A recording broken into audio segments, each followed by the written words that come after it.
Hello everyone.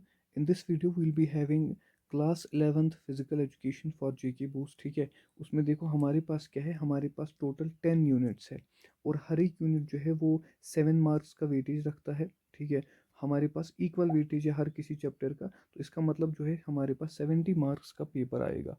अब आप देखो इसमें हम क्या करेंगे, मैं आपको हर एक चैप्टर जो है उसके इंपॉर्टेंट क्वेश्चंस बताऊंगा, जो भी प्रीवियस ईयर क्वेश्चंस है, ताकि आप उन पे ज़्यादा ध्यान दे सको। ठीक है, बाकी आपको मैं पीडीएफ भी दे दूंगा, आप इससे पढ़ सकते हो।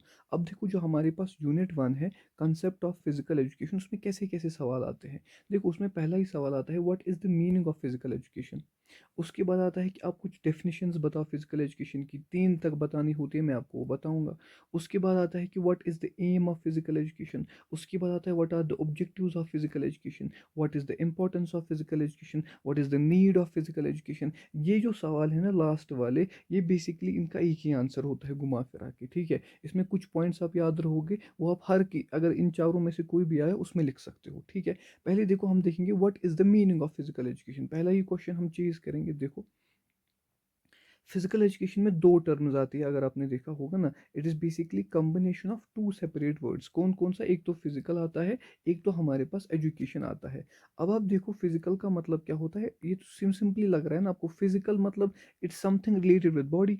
ठीक है, यानी ये हमारा बेसिकली अगर आप देखोगे, the word physical deals with physical fitness components and bodily effectiveness of any individual and can also be said as physical appearance. यानी फिजिकल का मतलब होता है हम बाहर से कैसे दिखते हैं, हमारी बॉडी ऑर्गन्स कैसे दिखते हैं। ठीक है, अब देखो द वर्ड एजुकेशन, एजुकेशन का क्या मतलब होता है। एजुकेशन होता है जिसमें हम नॉलेज कुछ गेन करते हैं, जिसमें हम कैरेक्टरिस्टिक्स गेन करते हैं, हमारा behaviour of the individual modify होता है और वो शेप, एक शेप लेता है, एक प्रॉपर शेप लेता है।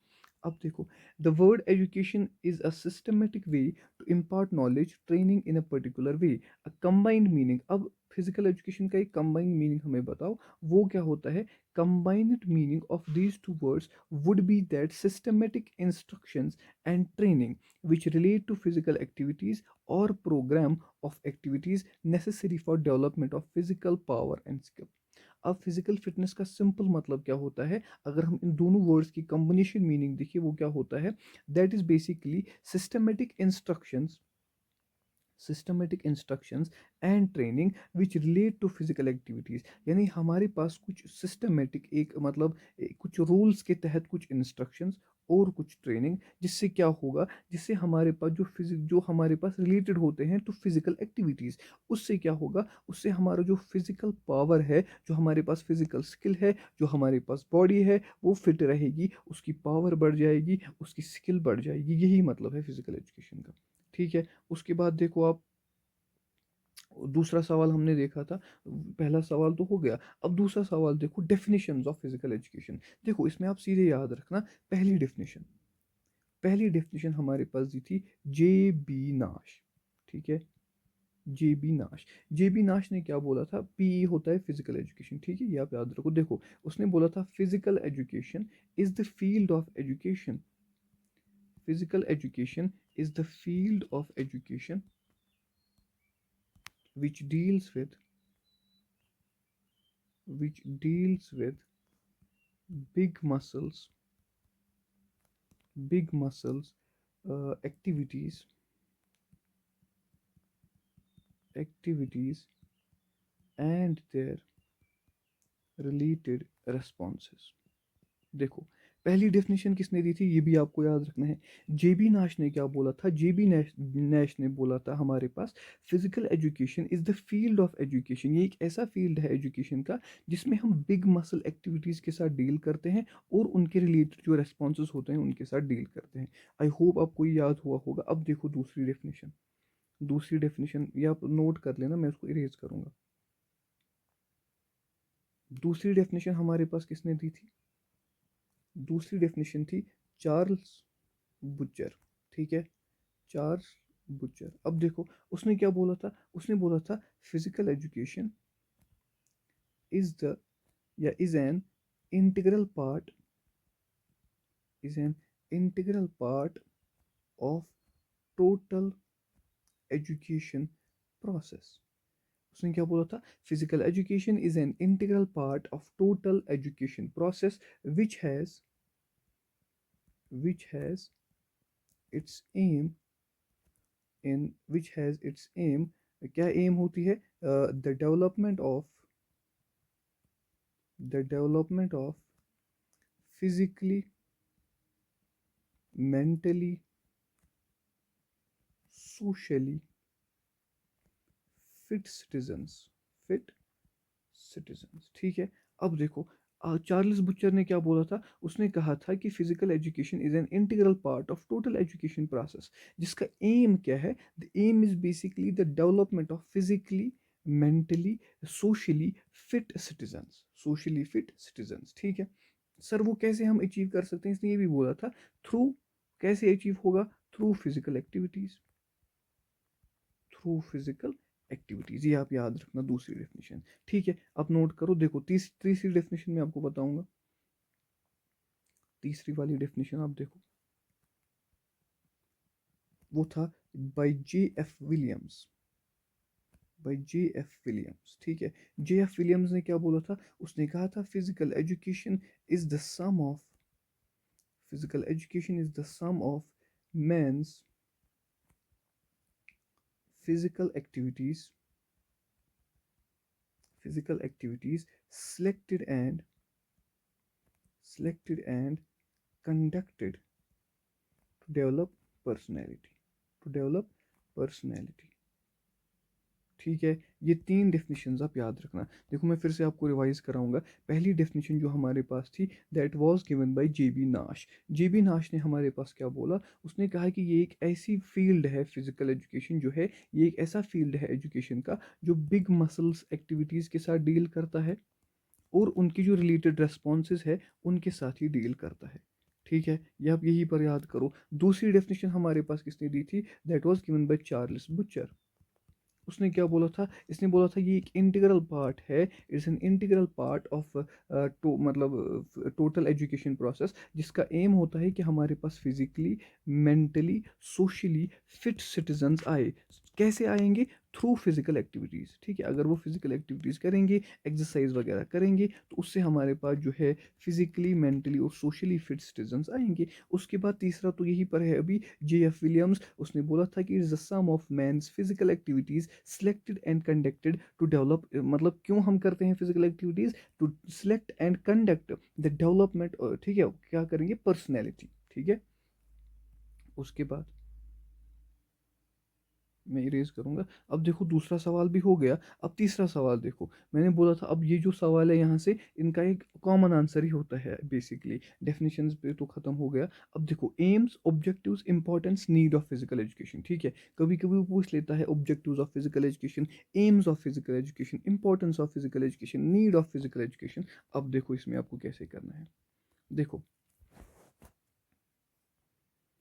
यहाँ से मैं बताऊंगा आपको। देखो डेफिनेशंस यहाँ पर देख लेना आप। देखो, some of man's physical activity selected as to kind and conduct outcomes in J F Williams ने, जो भी मैंने आपको बोला ना वो आप याद रखना, वो तीन ठीक है। यहाँ से इतना नहीं आपको याद रखना है। अब देखो, देखो एम्स क्या है फिजिकल एजुकेशन की, देखो, या फिर इंपॉर्टेंस, ये आप, मैंने बोला ना इसमें आप कॉमन आंसर दे सकते हो। एम्स देखो फिजिकल एजुकेशन की क्या है, बेसिकली पहला आप देखोगे promotion of health. Physical education के फ़ायदे क्या हैं? ये तो इंपॉर्टेंस भी है ना इसकी ठीक है। हमारे पास जो है इससे हेल्थ प्रमोट होती है ठीक है। उसके बाद हमारे पास फिजिकल डेवलपमेंट होती है। इसमें अगर आप चाहोगे ये नीचे भी लिख सकते हो, तो खुद भी लिख सकता है ना इंसान फिजिकल एजुकेशन में। उसके बाद क्या होता है? हमारे पास सोशल डेवलपमेंट होती है ठीक है। उसके बाद क्या होता है? हमारे पास जो है न्यूरोमस्कुलर डेवलपमेंट होती है, यानी हमारे जो है हार्ट जो हमारा है वो अच्छे से मतलब ब्लड पंप करता है ठीक है। उसके बाद पर्सनैलिटी हमारे पास उसकी डेवलपमेंट होती है। उसके बाद क्या होता है? अब देखो, देखो, अगर आप देखोगे ना मेन ऑब्जेक्टिव्स क्या है, ठीक है? देखो, main objectives of physical education क्या है? Physical development of an individual. यानी ऑब्जेक्टिव्स क्या है, इसके एम्स क्या है फिजिकल एजुकेशन के? इसका एम है कि हमारा जो इंडिविजुअल है उसकी फिजिकल डेवलपमेंट हो, हमारा जो इंडिविजुअल है उसकी मेंटल डेवलपमेंट हो, हमारा जो इंडिविजुअल है उसकी मॉरल कैरेक्टर्स बिल्ड हो, ठीक है? यानी वो मॉरली अच्छा बने, वो सोशली कोऑपरेटिव बने, मेंटली वो साउंड बने, ठीक है? अच्छा, उसके बाद क्या है, हमारा जो इंडिविजुअल है उसकी इमोशनल डेवलपमेंट भी हो, उसके बाद उसके पास सोशल डेवलपमेंट भी हो, ठीक है? उसके पास जो है न्यूरोमस्कुलर डेवलपमेंट भी हो, ठीक है? अब वो इमोशनली भी फिट रहे। अब देखो यहाँ से needs and importance of physical education. क्या नीड है, क्या हमें ज़रूरत है फिजिकल एजुकेशन की? इससे हमारा फिजिकल फिटनेस बढ़ जाएगा, इससे हमारे पास स्किल बढ़ जाएंगे, इससे हमारे पास सेल्फ डिसिप्लिन बढ़ जाएगा, इससे हमारे पास जो है स्ट्रेस वो कम हो जाएगा, इससे हमारे पास जजमेंट का वो इम्प्रूव हो जाएगा जजमेंट, ठीक है? उसके बाद देखो, इससे हम सेल्फ कॉन्फिडेंस भी गेन कर सकते हैं, वो इम्प्रूव कर सकते हैं, ठीक है? उसके बाद हमारे पास टोटल पर्सनैलिटी जो है वो भी डेवलप होगी, उसके पास पर्सनल हैबिट्स जो है वो भी इंसान के इस फिजिकल एजुकेशन से सही होंगे, ठीक है? उसके बाद development of internal powers and natural habits भी होगा, मॉडिफिकेशन ऑफ बिहेवियर भी होगा। देखो, ये जो सारे सवाल है ना, जो इसमें ये सवाल मैंने बोले, ये आप खुद भी दिमाग से लिख सकते हो, लेकिन मैंने आपको थोड़ा एक आइडिया दिया, ठीक है? आपको ये समझ आना चाहिए कि इसके एम्स क्या है, इसके ऑब्जेक्टिव्स क्या है, क्यों हमें फिजिकल एजुकेशन ज़रूरत है, हमें क्यों एक्सरसाइज करने की ज़रूरत है, ये तो खुद भी लिख सकते हो ना। ये बहुत ही कॉमन सेंस वाला बेस स्ट्रक्चर है, ठीक है? लेकिन जो मैंने आपको डेफिनेशंस बोली वो आप कर सकते हो। देखो, मैं आपको जनरल एक ओवरव्यू दूंगा। जो हमारे पास फिजिकल एजुकेशन है, इसका एम क्या है, ये इसकी इंपॉर्टेंस क्या है, सुनना आप ध्यान से। देखो, इसमें आता है हमारे पास फिजिकल डेवलपमेंट, है कि नहीं? हमारी बॉडी जो है वो डेवलप हो जाती है, हमारे पास मसल्स बनते हैं। उसके बाद सोशल डेवलपमेंट, उसके बाद moral and spirituality, spiritual development, उसके बाद इमोशनल डेवलपमेंट। इमोशनली इंसान स्ट्रांग रहता है, उसको समझ आता है जब वो एक टीम के साथ कोई गेम खेलता है, उसको समझ आता है मुझे कैसे अपने इमोशंस को कंट्रोल करना है, ठीक है? उसके बाद उसका मेंटल डेवलपमेंट भी होता है। मेंटल डेवलपमेंट कैसे होता है? वो मेंटली फिट बनता है, उसका जो स्ट्रेस है वो कम होता है, ठीक है? ये आप ओवरव्यू ले लो फिजिकल एजुकेशन का, ठीक है? अब देखो, हम स्टार्ट करेंगे यूनिट नंबर 2 से, ठीक है? देखो, यूनिट नंबर 2 क्या है? Physiological aspects of physical education. देखो, फिजियोलॉजिकल एस्पेक्ट्स में क्या क्या आता है? अब पहला सवाल सुनना आप, इसमें लॉन्ग आंसर आता है। लॉन्ग आंसर पहला ये आता है, effect of exercise on muscular system, या फिर ऐसे भी आ सकता है, effects of exercise on circulatory system. यानी अगर मैं एक्सरसाइज कर रहा हूँ, मेरे मस्कुलर सिस्टम पे उसका क्या इम्पैक्ट है, मेरे सर्कुलेटरी सिस्टम पे उसका क्या इम्पैक्ट है, मेरे रेस्पिरेटरी सिस्टम पे, मेरे डाइजेस्टिव सिस्टम पे उसका क्या इम्पैक्ट है। ये 4 सवाल इसमें सीधे आते हैं लॉन्ग आंसर। या तो ये आता है, या फिर ये कभी कभी इन चारों में से एक तो आता है, ठीक है? उसके बाद क्या आता है?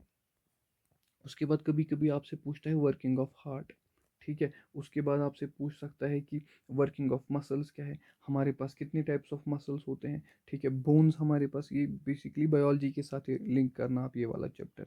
देखो, पहला ही हम देखेंगे हमारे मस्कुलर सिस्टम पे, अगर मैं एक्सरसाइज कर रहा हूँ, मेरे मस्कुलर सिस्टम पे उसका क्या इम्पैक्ट पड़ रहा है एक्सरसाइज का। देखो, अगर मैं एक्सरसाइज करूँ, मेरे पास मस्कुलर सिस्टम पे क्या क्या असर पड़ेगा वो आप देख लो इस वाले पैराग्राफ से। हमारे पास ब्लड फ्लो उससे अच्छा हो जाएगा, यानी हमारे पास the pumping capacity of blood into muscle tissue is enhanced. यानी जो मैं ब्लड अपने मसल्स को दे रहा हूँ, वो इससे जो पंप करेगा वो ज़्यादा करेगा। दूसरा, मसल फटीक। फटीक का मतलब होता है थक जाना। यानी अगर मैं कंटिन्यूसली एक्सरसाइज करूंगा, ठीक है, फिर मुझे मेरा जो मसल का थकना है वो कम हो जाएगा, ठीक है? वो शॉर्ट शॉर्ट टर्म बन जाएगा, उससे मैं रिपीटेड कंट्रैक्शंस कर सकता हूँ, यानी मैं मसल को बहुत ज़्यादा देर तक कंट्रैक्ट कर सकता हूँ थकने के बगैर। उसके बाद मसल डैमेज। मसल डैमेज इससे रुक सकता है, ठीक है? अगर मैं प्रॉपर उसमें एक्सरसाइज करूँ तो मसल डैमेज का बहुत कम खतरा रहता है। उसके बाद, अच्छा, उसके बाद क्रैम्प। क्रैम्प क्या होता है? अनकंट्रोलेबल, वो बहुत पेनफुल मसल कंट्रैक्शन जब होती है उसको क्रैम्प बोलते हैं, वो भी इससे कम हो जाएगा, ठीक है? अब देखो, अगर मैं देखूं लॉन्ग टर्म, अगर मैं बहुत ज़्यादा मतलब टाइम तक ये एक्सरसाइज कर रहा हूँ, तो इस पे देखो मस्कुलर सिस्टम पे क्या असर पड़ेगा। वही क्वेश्चन चल रहा है, उसी में आप ये पॉइंट्स पे ऐड कर सकते हो। हमारे पास जो है मसल साइज क्या होगा, हमारे पास इंक्रीज हो सकता है, ठीक है, वो इंक्रीज कर सकते हैं अप टू 60%। इससे क्या होगा, अगर हमारे पास मसल साइज इंक्रीज होगा, इससे क्या होगा, हमारे पास जो मसल फाइबर्स होते हैं मसल के अंदर, उनका डायमीटर बढ़ जाएगा। उसके बाद मसल कोऑर्डिनेशन, ठीक है, मसल कोऑर्डिनेशन मेरे पास बढ़ जाएगा। उसके बाद ब्लड सप्लाई बढ़ जाएगी। देखो ये सारे इंपॉर्टेंट पॉइंट्स आप इसमें लिख सकते हो। अगर आप चाहो आप ये वाले पॉइंट्स भी लिख सकते हो, लेकिन ये आप खुद दिमाग से भी लिख सकते हो, ठीक है। हाइपरट्रॉफी ऑफ मसल, ठीक है, उसमें क्या होता है, enlargement of an organ muscle fibre increase in size of its cells. The whole depends of athlete strength and endurance usually depends on the size of individual's muscle fibers. In this hypertrophy of muscle, the physical training causes the following effects. अच्छा ये आप देख लेना।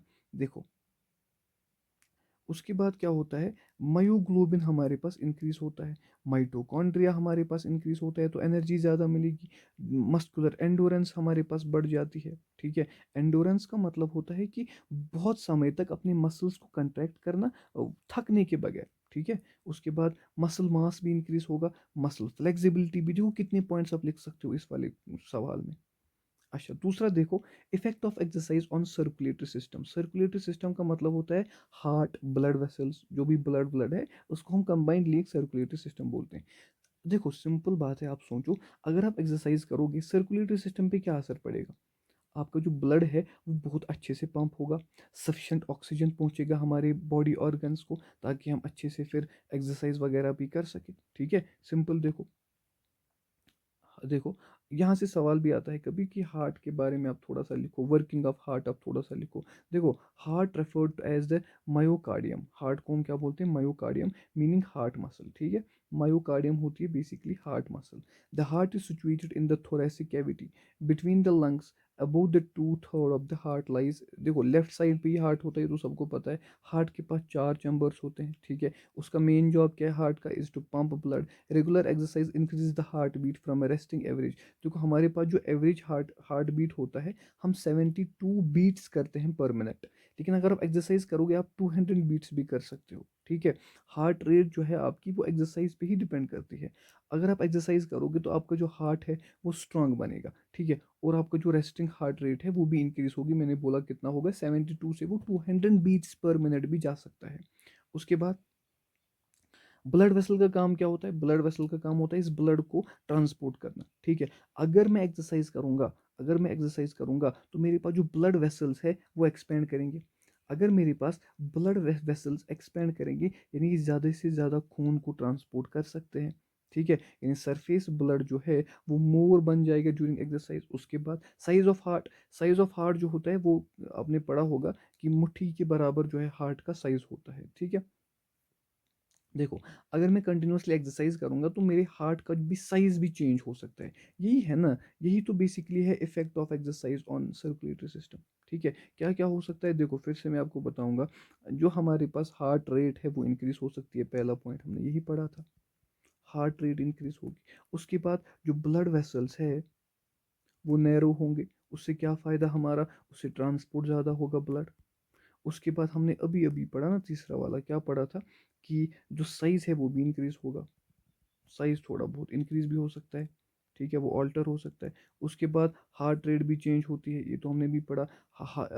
Heart stroke increases, heart stroke का मतलब होता है stroke volume, उसका स्ट्रोक वॉल्यूम का मतलब होता है कि आप कितना ब्लड जो है आपके हार्ट से निकल रहा है पर हार्ट बीट। अगर आप एक हार्ट बीट कर रहे हो उससे कितना आपके पास ब्लड निकल रहा है। अगर आप एक्सरसाइजेस कंटिन्यूअसली करोगे तो वो ज़्यादा से ज़्यादा आपको निकलेगा, ठीक है, यानी खून ज़्यादा होगा बेसिकली वो बॉडी में फिर। उसके बाद cardiac of blood increases output, यानी कार्डियक आउटपुट भी आपके पास इंक्रीज होगा, ठीक है। उसके बाद कोरोनरी आर्टरी डिसऑर्डर्स, देखो ये कुछ बीमारियां होती हैं जिससे कोलेस्ट्रॉल वगैरह होता है, वो भी उसमें रिडक्शन होगा। यानी अगर मैं फिजिकल एजुकेशन करूंगा, ये जो कोरोनरी आर्टरी डिसऑर्डर्स होते हैं या फिर कुछ भी डिजीज इससे लग सकते हैं, उससे हमारे पास क्या होगा, उससे रिड्यूस होगी डेथ की रिस्क, ठीक है। उससे उसके बाद elasticity flexibility in blood vessels वो भी बढ़ जाएगी, ब्लड प्रेशर हमारा मेंटेन होगा, ठीक है। उसके बाद क्या होगा, ब्लड वॉल्यूम हमारे पास बढ़ जाएगा। ये 10 इंपॉर्टेंट पॉइंट्स है, ये आप लिख सकते हो ना इस लॉन्ग आंसर में, खुद भी बना सकते हो। उसके बाद देखो, अब तीसरा क्या इफेक्ट होता है अगर मैं एक्सरसाइज करूंगा मेरे रेस्पिरेटरी सिस्टम पे। रेस्पिरेटरी सिस्टम में क्या क्या आता है, देखो हमारे पास नाक आती है, हमारे पास जो है लेरिंग्स आता है, ट्रेकिया आता है, उसके बाद देखो ना हमारे पास लंग्स इसमें आते हैं, ठीक है। देखो क्या होगा, अगर मैं कंटिन्यूअसली एक्सरसाइज करूंगा तो मेरे पास क्या होगा, देखो ब्रीदिंग मेरी अच्छी बनेगी कि नहीं, पहला चीज़ तो रेस्पिरेशन तो ब्रीदिंग के साथ ही है ना, तो इम्प्रूवमेंट ऑफ ब्रीदिंग रेट होगा कि नहीं होगा। देखो इससे क्या होगा, ऑक्सीजन में इससे ज़्यादा भी ले सकता हूँ अंदर, ठीक है। यानी ब्रीदिंग रेट तो वही होता है ना, कितना ऑक्सीजन लूंगा कितना CO2 छोड़ूंगा, ठीक है। अंडर में अगर नॉर्मल कंडीशंस देखूं, 500 ml जो है हर मिनट में मेरे पास आता है अंदर, ठीक है। ऑक्सीजन मेरे पास 500 ml आता है, इसको हम बोलते हैं, ये लिखा हुआ है ना यहाँ, the volume is called resting tidal volume. The resting breathing rate of an individual is about 16 to 18 breaths per minute. During exercise, it increases from normal level. यानी मैं 16 to 18 breaths लेता हूँ पर मिनट, लेकिन अगर मैं एक्सरसाइज करूंगा ये मैं इंक्रीज भी कर सकता हूँ। इससे क्या होगा, मैं ज़्यादा ऑक्सीजन अंदर ले सकता हूँ, ठीक है। उसके बाद कंट्रोल ऑफ ब्रीदिंग, मेरे पास एक कंट्रोल आएगा ब्रीदिंग का। कभी कभी हमारे पास होता है ना, सांसें ज़्यादा आती है या फिर सांस कम हो जाती है, तो इससे मेरे पास जो है ब्रीदिंग का कंट्रोल आ जाएगा। उसके बाद रेसिडुअल वॉल्यूम होता है हार्ट की, मेरे पास कितनी कैपेसिटी है वो भी इंक्रीज हो जाएगी, सॉरी लंग्स की कैपेसिटी, ये लंग्स की कैपेसिटी है वो भी मेरे पास इंक्रीज हो जाएगी, ठीक है। Decrease the rate of respiration, ठीक है। अब देखो पहले पहले हम जब एक्सरसाइज करते हैं तो उसे डिक्रीज भी हो सकता है हार्ट, ये बेसिकली रेट ऑफ रेस्पिरेशन। उसके बाद वाइटल कैपेसिटी इंक्रीज होगी, एंडोरेंस इंक्रीज होगी। एंडोरेंस मैंने अभी आपको समझाया, एंडोरेंस क्या है। एंडोरेंस होता है मतलब ज़्यादा देर तक अगर हम काम करेंगे और फिर हम थकेंगे नहीं, ठीक है, वो बढ़ जाएगा, वो एबिलिटी वो हमारे पास बढ़ जाएगी। उसके बाद देखो जो हमारे पास एयर फ्लो है उसकी रेजिस्टेंस हमारे पास बढ़ जाएगी, सरफेस एरिया बढ़ जाएगा लंग्स का, यानी एल्वियोलर सरफेस टेंशन वो बढ़ जाएगा, ठीक है। ऑक्सीजन कैरिंग कैपेसिटी वो इम्प्रूव होगी।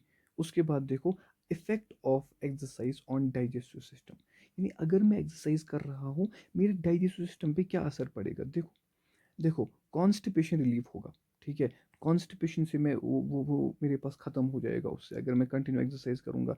एब्जॉर्प्शन जो फूड का है वो अच्छे से होगा, ठीक है। उसके बाद जो है ग्लैंड सक्रीशन वो मेंटेन रहेगा। डाइजेस्टिव डिसऑर्डर जो मेरे पास है उनका जो लगना है वो कम हो जाएगा। उसके बाद फूड इन्फेक्शन का मेरे पास रिस्क जो है वो कम हो जाएगा। Storage of essential elements in the body वो कम हो जाएगा।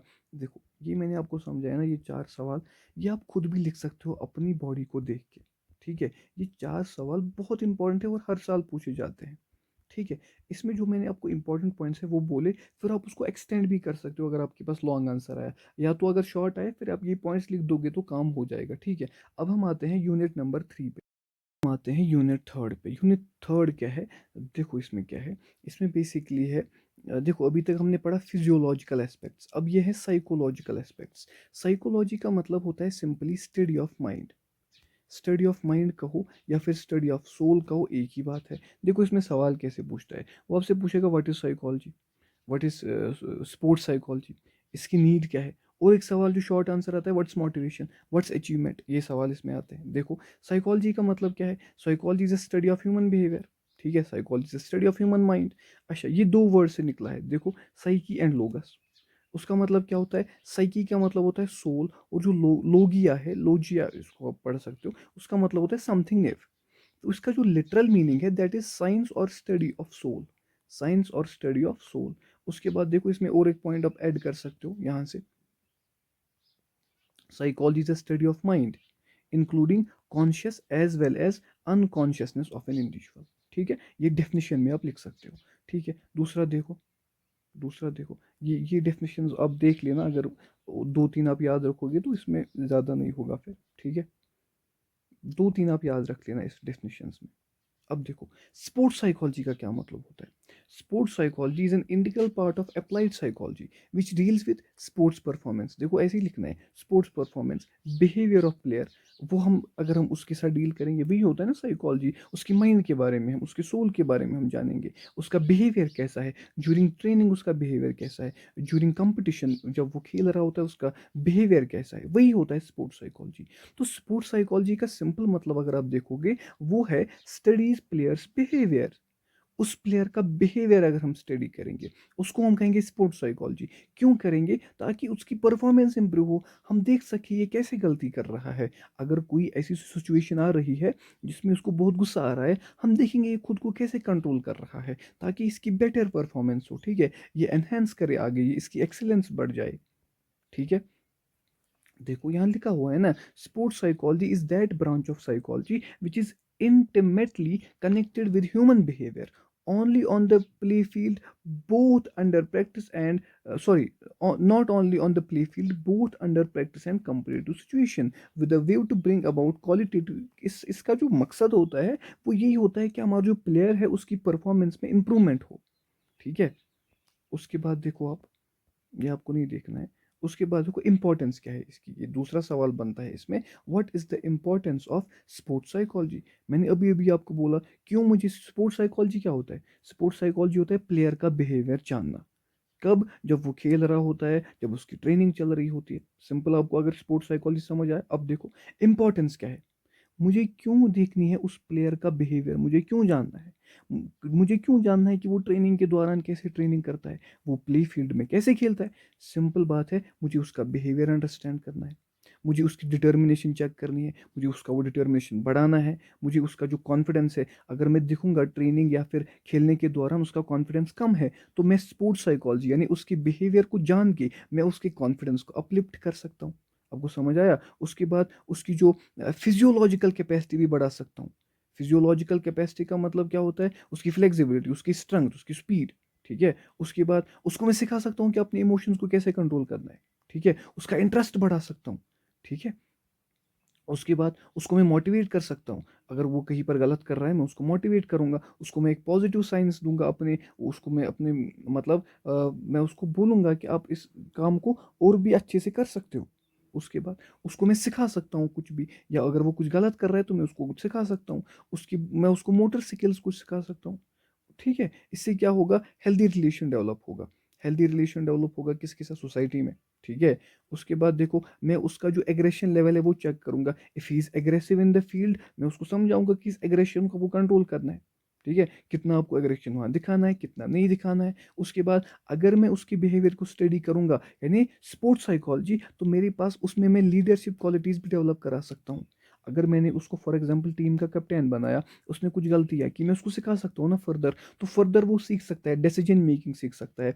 वो सीख सकता है कि मुझे कैसे जीत या हार को एक ही मतलब दायरे में लेना है, ठीक है।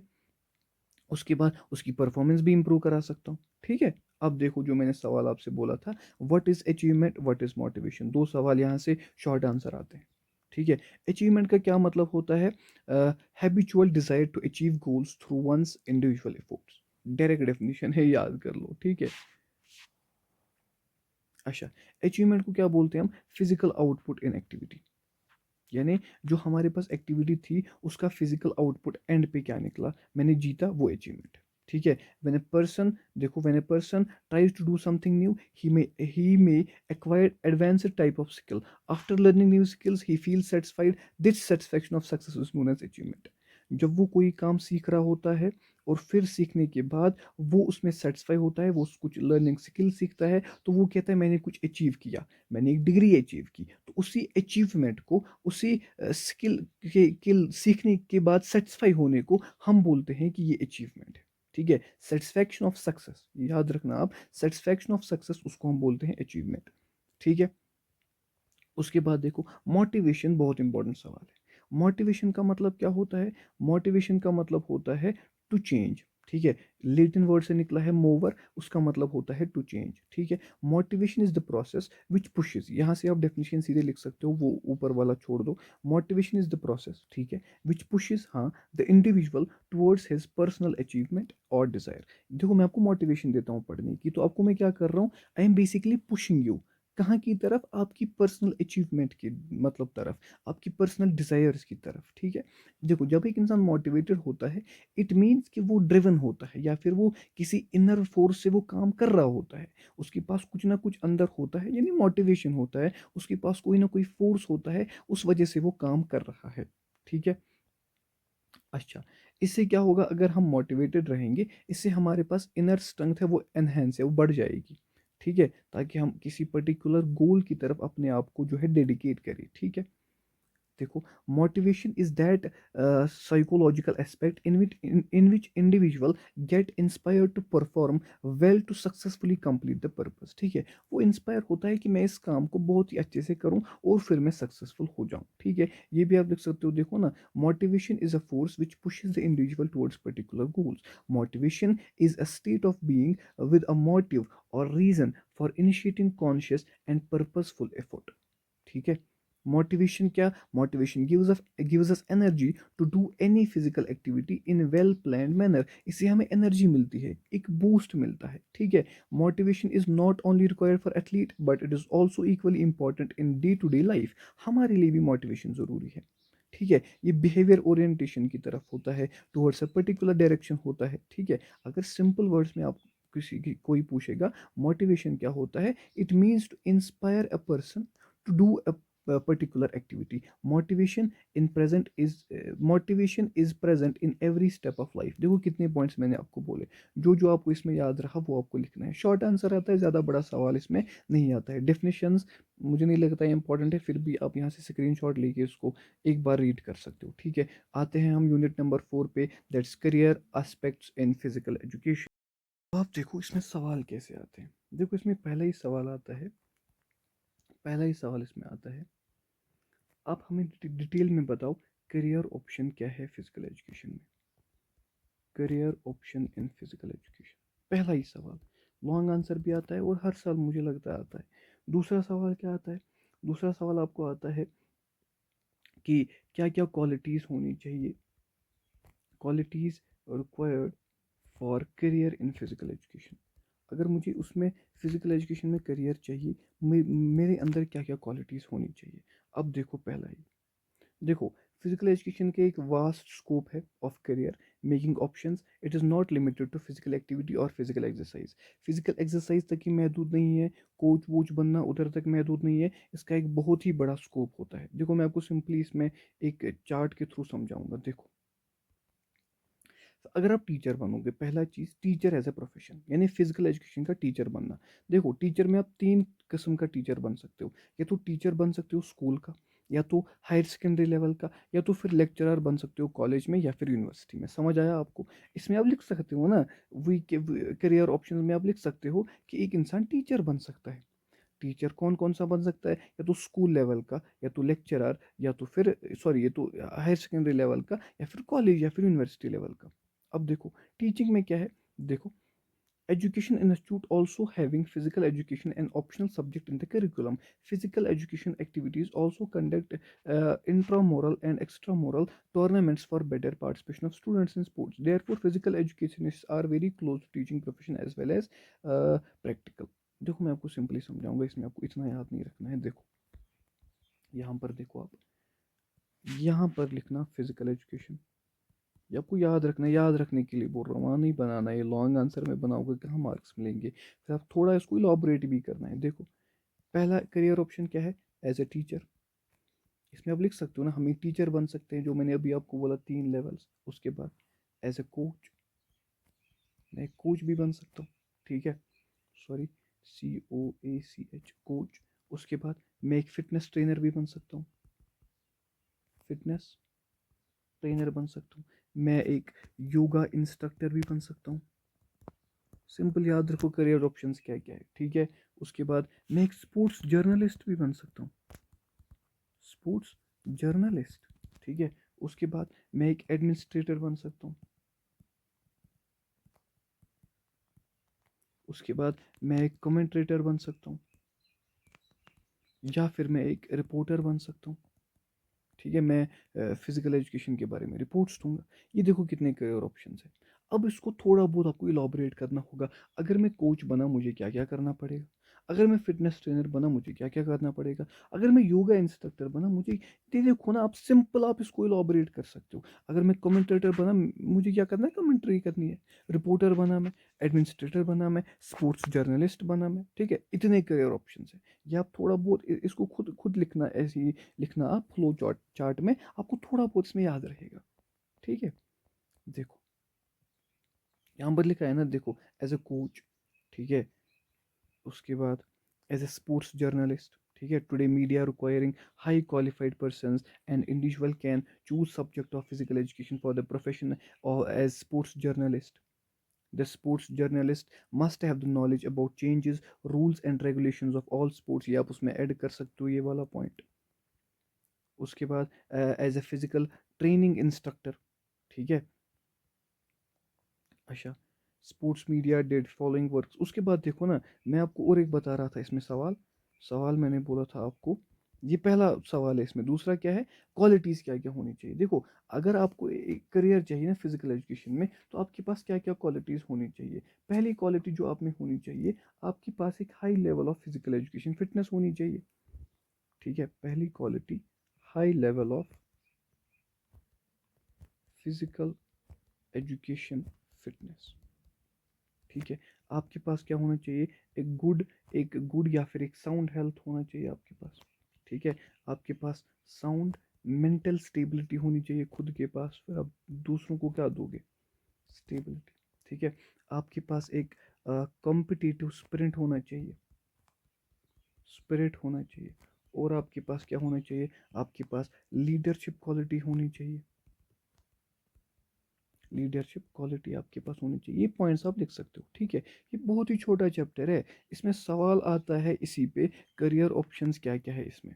ठीक है, और इसमें आता है फिर कि क्या क्या मुझे डिग्री वगैरह चाहिए, वो मैं आपको फिर बताऊंगा जब मैं एमसीक्यू सेशन लूंगा, उसमें मैं आपको सब कुछ बताऊंगा वो. ठीक है, अब देखो यूनिट नंबर 5 वाले यूनिट से कैसे सवाल आते हैं. Unit number 5, health and family education. देखो कैसे सवाल आते हैं. पहला ही आपको सवाल जो आता है, वो देखो यहाँ लिखा हुआ है ना, यहाँ आप देख लो. ठीक है, यहाँ ही देख लो आप. ये आता है कि concept and importance of health education, question number 1. ठीक है, उसके बाद क्या आता है, देखो इसमें बहुत ही अच्छा सवाल आता है, एवल इफेक्ट्स ऑफ ड्रग्स, जो आप खुद भी लिख सकते हो, एवल इफेक्ट्स ऑफ ड्रग्स, ये सवाल आता है. ठीक है, उसके बाद क्या आता है कि जो ड्रग है, उसका जो इफेक्ट है, इफेक्ट ऑफ ड्रग्स किस पे, इन स्पोर्ट्स परफॉर्मेंस या स्पोर्ट्समैन पे. ठीक है, उसकी परफॉर्मेंस पे क्या असर पड़ता है. ठीक है, उसके बाद क्या आता है कि आप हमें जो तंबाकू है उसकी हार्मफुल इफ़ेक्ट्स बताओ, अल्कोहल जो है उसके हार्मफुल इफ़ेक्ट्स बताओ. ठीक है, उसकी फैमिली पे क्या असर पड़ता है, उसकी जो कम्युनिटी है उस पर क्या असर पड़ता है. ऐसे सवाल इसमें आते हैं. ठीक है, ये मैंने आपको पहले सवाल बता दिए. अब देखो पहला जो हमारे पास क्या है, what is the concept and importance of health education. Health education क्या होता है, हेल्थ एजुकेशन होता है एक ऐसी प्रोसेस, ठीक है, जिसे हमारे पास individuals and groups of people वो सीखते हैं, learns about the promotion and maintenance of health. ये आप लिख सकते हो इसमें डेफिनेशन अगर आई. हेल्थ एजुकेशन का सिंपल मतलब है, ये एक ऐसी प्रोसेस है जिसे हमारे पास जो इंडिविजुअल है या फिर ग्रुप ऑफ पीपल है वो सीखते हैं कि प्रमोशन, हम कैसे प्रमोट कर सकते हैं हेल्थ को, हम इस हेल्थ को कैसे मेंटेन कर सकते हैं, हम इस हेल्थ को कैसे मेंटेन कर सकते हैं. ठीक है, अब देखो, हेल्थ एजुकेशन की कुछ कॉन्सेप्ट्स है. अगर हम बायोमेडिकल में देखेंगे, हेल्थ को कहते हैं कि फ्रीडम फ्रॉम डिजीज. अच्छा, अगर इकोलॉजी में देखेंगे हेल्थ क्या होता है, उसको बोलते हैं dynamic equilibrium between man and environment. ठीक है, उसके बाद देखो साइकोलॉजिकल या फिर सोशल कॉन्सेप्ट क्या है, वो हमें बोलता है कि हेल्थ एजुकेशन जो है वो हमें हमें मोटिवेट करती है to adopt and maintain health practice and life style, advocates environmental change adopted by United States. ठीक है, इतना आपको नहीं देखना है. ठीक है, अच्छा, उसके बाद डेफिनेशंस ऑफ हेल्थ एजुकेशन, ये भी आपको नहीं देखना है. ऑब्जेक्टिव्स ऑफ हेल्थ एजुकेशन, देखो हेल्थ एजुकेशन हम देते हैं, पहली चीज़ हेल्थ एजुकेशन आपने समझा, ये क्या है, ये एक ऐसी प्रोसेस है जिसे हम सीखते हैं about promotion and maintenance of health.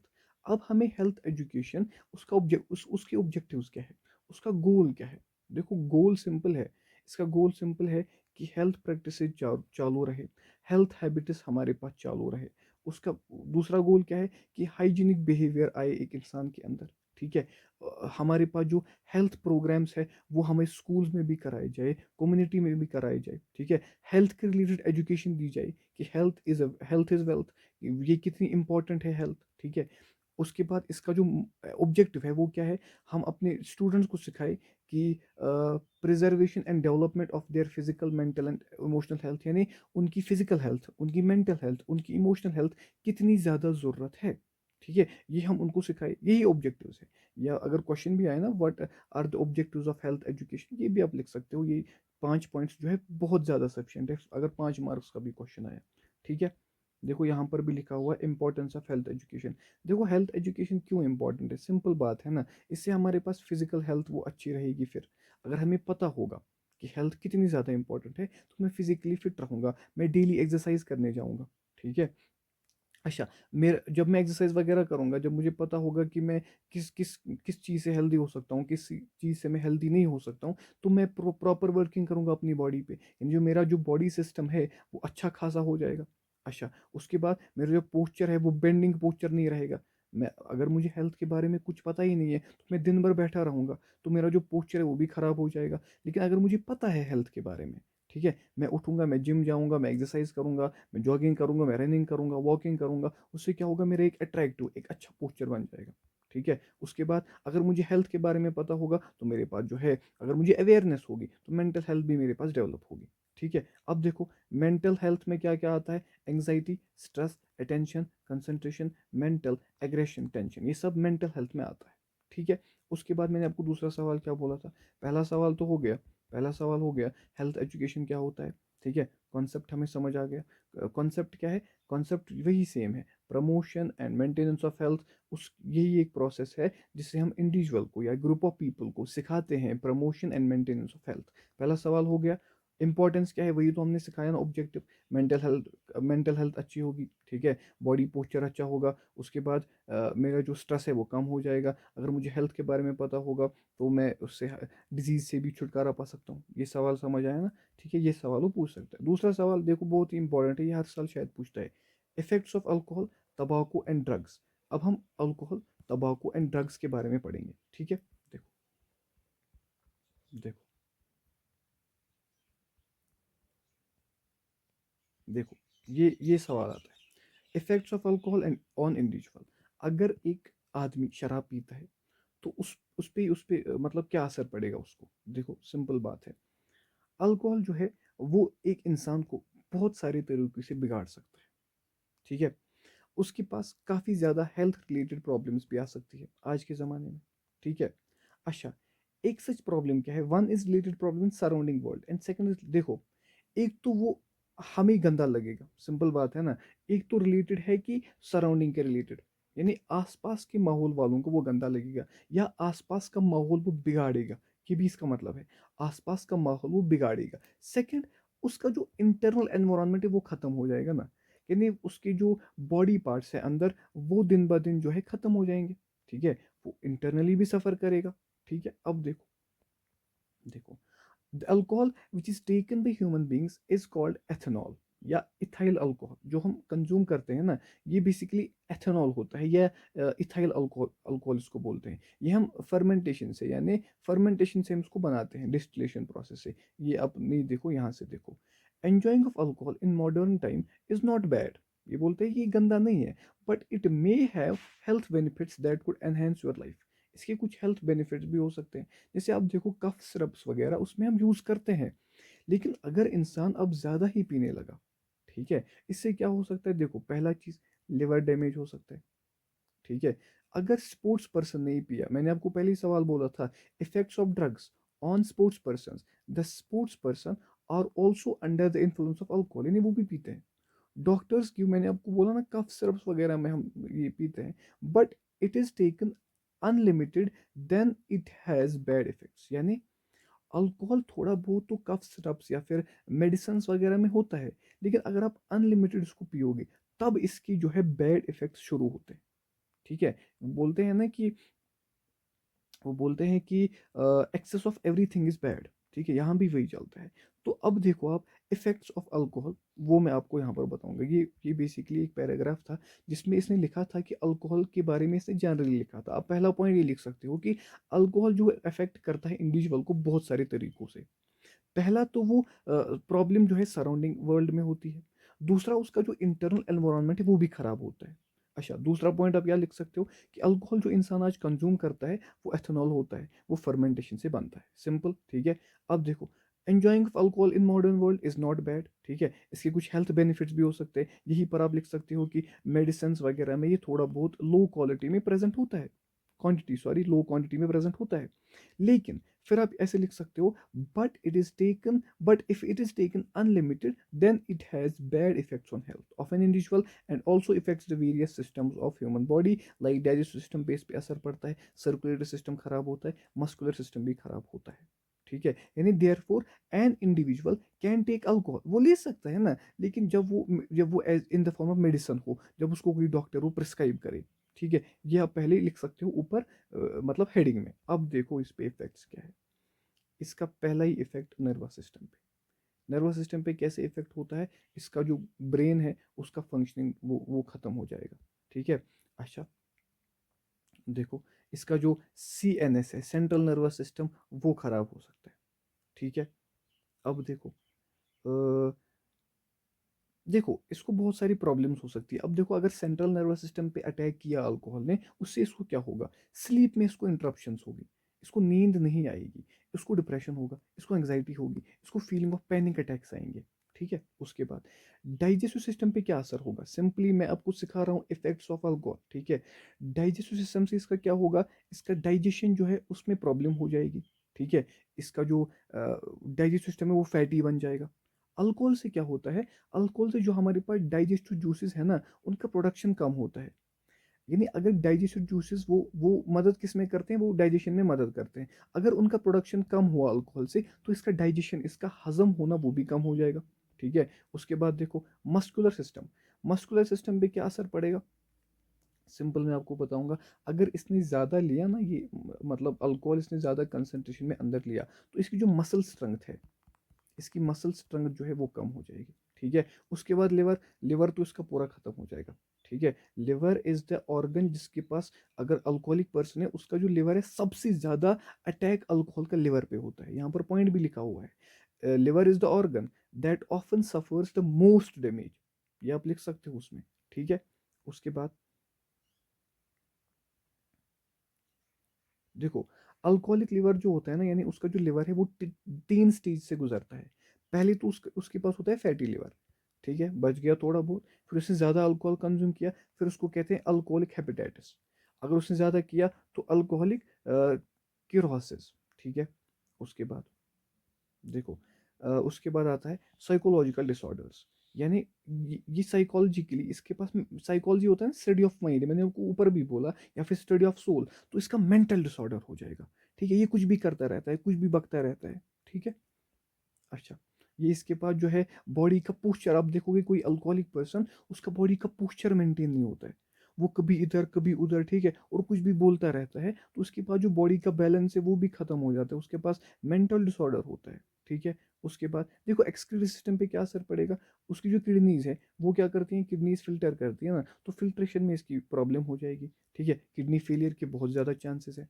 उसके बाद इकोनॉमिक लॉस होता है। इकोनॉमिक लॉस क्यों होता है, क्योंकि देखो ये अल्कोहल जो है ना, ये बहुत ही कॉस्टली होता है, मतलब बहुत पैसे लगते हैं इसमें, तो ये फिर देखो, इसमें अगर देखोगे इंक्रीज क्राइम सिंपली इससे रिलेटेड है। अगर इसको पैसे नहीं मिलेंगे तो ये चोरी करेगा, ठीक है, ये फिर डाके डालेगा, क्योंकि ये एक एडिक्शन है अल्कोहल, तो इकोनॉमिक लॉस भी होता है और क्राइम में भी इंक्रीज होता है, और इसकी पर्सनैलिटी भी लॉस होती है इसकी। अगर आप देखोगे अल्कोहलिक पर्सन कोई, आप भी उसकी शायद इज्जत नहीं करोगे, ठीक है। उसके बाद देखो, अब जो ये अल्कोहलिक पर्सन होता है ना, इसके पास कुछ, मैंने बोला ना, इसकी इंटरनल एनवायरनमेंट भी डैमेज होता है। एक्सटर्नल तो हमने देख लिया क्या क्या होता है, अब देखो इंटरनली क्या क्या होता है।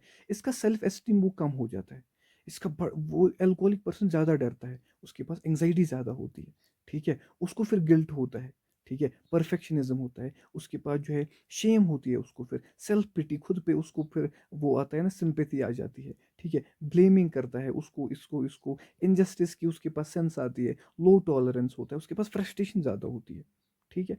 अब सोसाइटी पे क्या असर पड़ेगा, दूसरा हमने बोला, तंबाकू हम दूसरा देखेंगे, ठीक है। तंबाकू जो है इंडिविजुअल पे क्या असर पड़ेगा और सोसाइटी पे क्या असर पड़ेगा। अल्कोहल तो हमने देख लिया, ठीक है, अल्कोहल आपको बहुत अच्छे से आया होगा, इस पे आप एक बहुत बड़ा नोट भी लिख सकते हो आप। अब देखो तंबाकू, तंबाकू में एक चीज़ होता है, अगर आप देखोगे यहाँ लिखा हुआ था शायद, तंबाकू में बेसिकली निकोटीन होता है। देखो, निकोटीन इज फाउंड इन तंबाकू। इससे क्या होता है ना, इंडिविजुअल, निकोटीन से बेसिकली एडिक्शन होती है। देखो, तंबाकू है, उसमें निकोटीन है। निकोटीन से क्या होता है, इससे इंसान एडिक्ट हो जाता है इसका। ठीक है, ये यहाँ पर इस पे लिख सकते हो ना आप, nicotine is the major component of cigarette, is responsible for various side effects. Nicotine concentration in blood depends on many factors like duration of smoking. ठीक है, ये आपकी बॉडी में कितना, आपकी ब्लड में कितना निकोटीन है, ये डिपेंड करेगी कि आप ड्यूरेशन कितनी है स्मोकिंग की, आप कितना बड़ा सिगरेट फूंकते हो, यानी लेंथ ऑफ सिगरेट स्मोक्ड। ठीक है। However in most of area bidi जो है, बीडी कॉमन होता है इंडिया में, अगर आपने देखा होगा, बीडी जो है वो कुछ कॉमन सिगरेट उसका नाम होता है। ठीक है। अब देखो, अब अगर कोई अल्कोहल पी रहा है, यानी उसकी बॉडी में इनडायरेक्टली अगर आप देखोगे या फिर डायरेक्टली निकोटीन जाता है। मैंने बोला ना कि तंबाकू में मेजर कंपोनेंट निकोटीन है, उसी से इंसान एडिक्ट भी हो जाता है, और वही जो फिर ब्लड में है वो बढ़ जाता है। अब देखो, तंबाकू पीने से या फिर तंबाकू चिव करने से क्या होगा। देखो, मैंने बोला ना, ये ब्लड में आता है निकोटीन, तो साइज ऑफ ब्लड वेसल्स वो कम होगा। ठीक है। उसके बाद क्या होगा, यहाँ देखो, यहाँ सीधे लिखा हुआ है, effect of smoking on respiratory system. Respiratory system पे क्या होगा, देखो, अगर आप देखोगे, आप कॉमन पॉइंट्स इनमें लिख सकते हो, इसमें कोई बुराई नहीं है। देखो, आपके पास इरिटेशन हो सकती है ट्रेकिया में या फिर लेरिंग्स में। ठीक है। अच्छा, लंग फंक्शनिंग जो है वो क्या होगा, उसकी रिडक्शन होगी। ठीक है। उसके बाद सर्कुलेटरी सिस्टम पे क्या असर पड़ेगा, यानी हमारा जो हार्ट वगैरह है उस पर क्या असर पड़ेगा। देखो, वो क्या करेगा, वो ब्लड जो है वो पंप कम करेगा, ब्लड पंपिंग जो है वो कम हो जाएगी। ठीक है। उसके बाद ब्लड वेसल्स जो है वो हमारे पास नैरो हो सकती है, यानी जो ब्लड ट्रांसपोर्ट कराती है वो ब्लड वेसल्स, अगर वो नैरो हुई तो ब्लड का जो फ्लो है वो कम हो जाएगा। ठीक है। उसके बाद देखो, यहाँ देखो, इफेक्ट ऑफ तंबाकू स्मोक ऑन सर्कुलेटरी सिस्टम। ये मैं आपको एक ही अभी तंबाकू ही पढ़ा रहा हूँ, उसके इफेक्ट्स क्या है वो आप देख लो। ब्लड प्रेशर बढ़ जाएगा, हार्ट रेट बढ़ जाएगी, कंस्ट्रक्शन ऑफ ब्लड वेसल्स, यही तो मैंने ऊपर बोला, ये वाला ब्लड वेसल नैरो होंगी। ठीक है। अच्छा, स्किन टेम्परेचर इसका कम रहता है, ड्रॉप। ठीक है। Less oxygen carried, reduced blood flow to extremities. ठीक है। Increase risk of stroke and, देखो, जो ये तंबाकू वगैरह होता है या अल्कोहलिक पर्सन होता है, इसका हार्ट अटैक का रिस्क भी बढ़ जाता है। ठीक है। हार्ट अटैक का जो है रिस्क बढ़ जाता है। क्यों बढ़ जाता है, क्योंकि जो ब्लड सप्लाई करती हैं ये आर्टरीज वगैरह, इनमें ब्लॉकेज आ जाती है। ठीक है। जब इनमें ब्लॉकेज आया, ब्लड सप्लाई कम हुआ, ब्लड सप्लाई में ब्लॉकेज आई, तो इसका जो हार्ट अटैक है उसके चांसेस बढ़ जाते हैं। अच्छा, डाइजेस्टिव सिस्टम पे क्या असर पड़ेंगे, इसके पास देखो, कैंसर ऑफ फूड पाइप भी हो सकता है। ठीक है। उसके बाद ये तो सब में आएगा ना, मेंटल डिसऑर्डर होगा, उसको ओवर एंक्सियसनेस फील होगी, ओवर एक्साइटमेंट फील होगी, उसको डिप्रेशन ज़्यादा होगा। ठीक है। अच्छा, बेसिकली अगर आप देखोगे, ये जो है ना, तंबाकू में, इसमें इरिटेशन ज़्यादा होती है। मैंने आपको भी बोला, लेरेंक्स में, फेरेंक्स में इरिटेशन होती है। उसके बाद स्मोकिंग से हमारे पास स्किन डिजीज़ भी हो सकती है। स्किन डिजीज़ मतलब एलर्जी वगैरह हो सकती है। ठीक है। या जो फिंगर्स हैं उनमें सिगरेट पकड़ते हैं ना, तो उसमें भी आप देखो स्किन डिजीज हो सकती है, इरिटेशन वगैरह हो सकती है। ठीक है। अच्छा, सोशल इंपॉर्टेंस लॉस, यानी जो सिगरेट वगैरह पीता है उसके साथ इंसान प्रेफर करता है कि दोस्ती कम ही करूं। ठीक है। तो ही और she loss social relation in the society. ठीक है। अब देखो, ड्रग अब्यूज में मैंने बोला था, नोट आता है, ये वाला सवाल आता है ड्रग अब्यूज में। देखो, ड्रग क्या होता है, ड्रग एक केमिकल सब्सटेंस होता है जो एक एथलीट लेता है। ठीक है। मैंने आपको बोला, यहाँ पर स्पोर्ट्स पर्सन की बात हुई है। एथलीट जो ड्रग लेता है ना, वो इसलिए लेता है ताकि मैं जो ग्राउंड में परफॉर्म करूँ, मेरी परफॉर्मेंस इंक्रीज हो, एनहेंस हो। ठीक है। Drugs are normally understood as substances given to injured person in order to get his recovery soon. हम ड्रग्स को ऐसे ही समझते हैं। ठीक है। ड्रग्स जो है ना, एक्चुअली ये बहुत बेनिफिशियल भी होते हैं, अगर देखोगे तो मेडिकल में इसका बहुत बड़ा रोल होता है, ये लाइफ सेविंग सब्सटेंसेस होते हैं, लेकिन एक प्रॉपर वे में अगर हम ले, अगर हमारे पास कोई एक्सपर्ट है, कोई डॉक्टर ने दिया हुआ है। लेकिन अगर हम खुद ही वो कंज्यूम करें या फिर ओवर कंज्यूम करें, तो उससे हमारे पास हेल्थ इफेक्ट्स आ जाते हैं। ठीक है।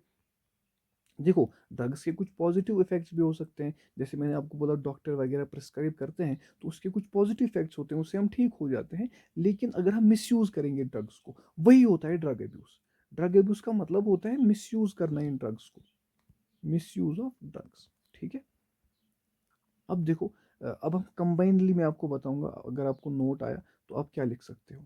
ठीक है, देखो पहले ड्रग अब्यूज़ का क्या होता है, डिहाइड्रेशन इससे होती है, फटीग इन मसल्स होती है। ये जो सारी पॉइंट्स मैंने अभी आपको बोला ना, effect on digestive system, effect on circulatory system, effect on respiratory system, जो भी मैंने आपको चाहे अल्कोहल में बोला चाहे आपको तंबाकू में बोला, वो आप इसमें भी लिख सकते हो। ठीक है, ड्रग्स में भी आप लिख सकते हो। लेकिन अब देखो स्पोर्ट्स पर्सन पे क्या होता है, ये यहाँ पर लिखा हुआ है, ये इंपॉर्टेंट क्वेश्चन है। स्पोर्ट्स पर्सन पे अल्कोहल, तंबाकू या फिर ड्रग्स का क्या असर होता है वो देख लो। ठीक है, देखो पहला ही चीज़ मैंने आपको बोला था ना, लिवर को सबसे ज़्यादा अटैक करेगा। ठीक है, यानी लिवर फेलियर के उसके बहुत ज़्यादा चांसेस है उस स्पोर्ट्स पर्सन के जो ड्रग्स लेगा। ठीक है, उसके बाद ब्लड प्रेशर उसका रेस होगा, इफेक्ट ऑन स्टोमक भी होगा, किडनी, यूरिनरी ब्लैडर, ठीक है, वो किडनी फेलियर से भी सफ़र करते हैं। उसके बाद देखो, अच्छा, gender disorder, instinct disorders, blood fluid disorders, इसमें भी आप वही पॉइंट लिख सकते हो। देखो साइकोलॉजिकली क्या होगा, डिप्रेशन होगा, ओवर एक्साइटनेस होगा, मेंटल अपसेट होगा, वो ओवर एक्साइटमेंट होगी, इरिटेबिलिटी, रेस्टलेसनेस होगी, लॉस ऑफ एपिटाइट यानी उसको भूख कम लगेगी। ठीक है, इंजरी प्रोन यानी उसको जो है इंजरी ज़्यादा पहला जो इसमें आता है ना, पहला ही इसमें आता है अर्जुना अवार्ड, ये इस साल भी आया था शायद, अर्जुना अवार्ड।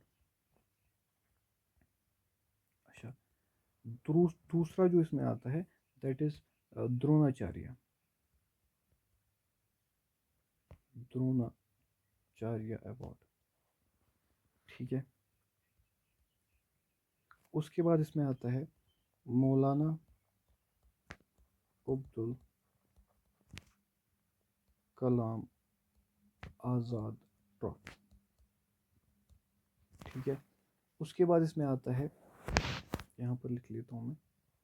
ठीक है, दयान ध्यानचंद अवार्ड, ये ध्यानचंद एक ही बात है, ध्यानचंद अवार्ड। ठीक है, उसके बाद यही चार है इसमें जो आपको याद करने होंगे।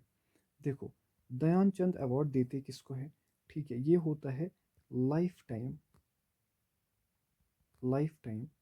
Achievement in sports, life time achievement in sports. ठीक है, इसमें क्या क्या होता है देखो, cash money is awarded for life time achievement, life time achievement. पहली वुमेन जो थी जिसको ये मिला था वो थी अपारना अपारना कोश इन बास्केटबॉल। ठीक है, आपको समझ आया, ये आपको इसमें लिखना है। ठीक है, इससे ज़्यादा आपको नहीं लिखना है। अर्जुना अवार्ड में क्या क्या है देखो, अर्जुना अवार्ड एक प्रेस्टिजियस अवार्ड है। इसको हमने, जो महाभारत है उसमें जो अर्जुना है उसके नाम पे हमने इसको नाम रखा हुआ था। ठीक है, महाभारत में एक कैरेक्टर है उसको अर्जुना कहते हैं, उसी के नाम पे हमने उसको रखा था। ये किसको हम देते हैं, ये हम देते हैं स्पोर्ट्स पर्सनैलिटीज़ को, स्पोर्ट्स पर्सनैलिटीज़ को हम देते हैं ये। ठीक है, क्यों देते हैं, ठीक है, जब वो एक्सील करते हैं, जब वो एक्सील करते हैं in games and sports, in games and sports for, याद रखना, फॉर 3 कंजिक्यूटिव कंजिक्यूटिव ईयर्स। ठीक है, लगातार अगर वो 3 साल तक अच्छी परफॉर्मेंस करेगा नेशनल लेवल पे, at national and international level, तो उसको हम ये देते हैं। अगर वो लगातार 3 सालों तक नेशनल लेवल या फिर इंटरनेशनल लेवल पे अच्छे से परफॉर्म करेगा तो उसको हम अर्जुना अवार्ड देते हैं। ठीक है, ये क्या होता है, ये है बेसिकली, अगर आप देखोगे अर्जुना अवार्ड में क्या क्या हम देते हैं, हम देते हैं 5 लाख रुपीज़ कैश होता है इसमें।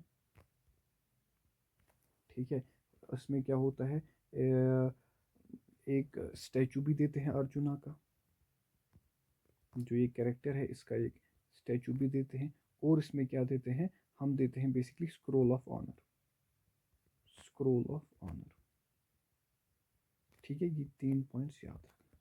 अर्जुना अवार्ड अर्जुना के नाम पे रखा गया था इसका नाम। ये क्या है, स्पोर्ट्स पर्सनैलिटी को दिया जाता है जब वो एक्सील करते हैं गेम्स या स्पोर्ट्स में 3 कंजिक्यूटिव ईयर्स तक नेशनल या इंटरनेशनल लेवल पे। इसमें क्या क्या देते हैं, 5 लाख रुपीज़ हम कैश देते हैं, स्टैचू ऑफ अर्जुना देते हैं, और स्क्रोल ऑफ ऑनर हम उस इंडिविजुअल को देते हैं। ठीक है। अच्छा, उसके बाद द्रोणाचार्य क्या होता है, द्रोणाचार्य बेसिकली कोचेस के लिए होता है। ठीक है, फॉर कोचेस। अच्छा, किस कोच के लिए, ठीक है, जब उसने कुछ रिजल्ट दिया होगा, उसके जो स्टूडेंट्स है, उसके जो मतलब अंडर जो उसके ट्रेनिंग कर रहे थे, उन्होंने कुछ अच्छा किया होगा।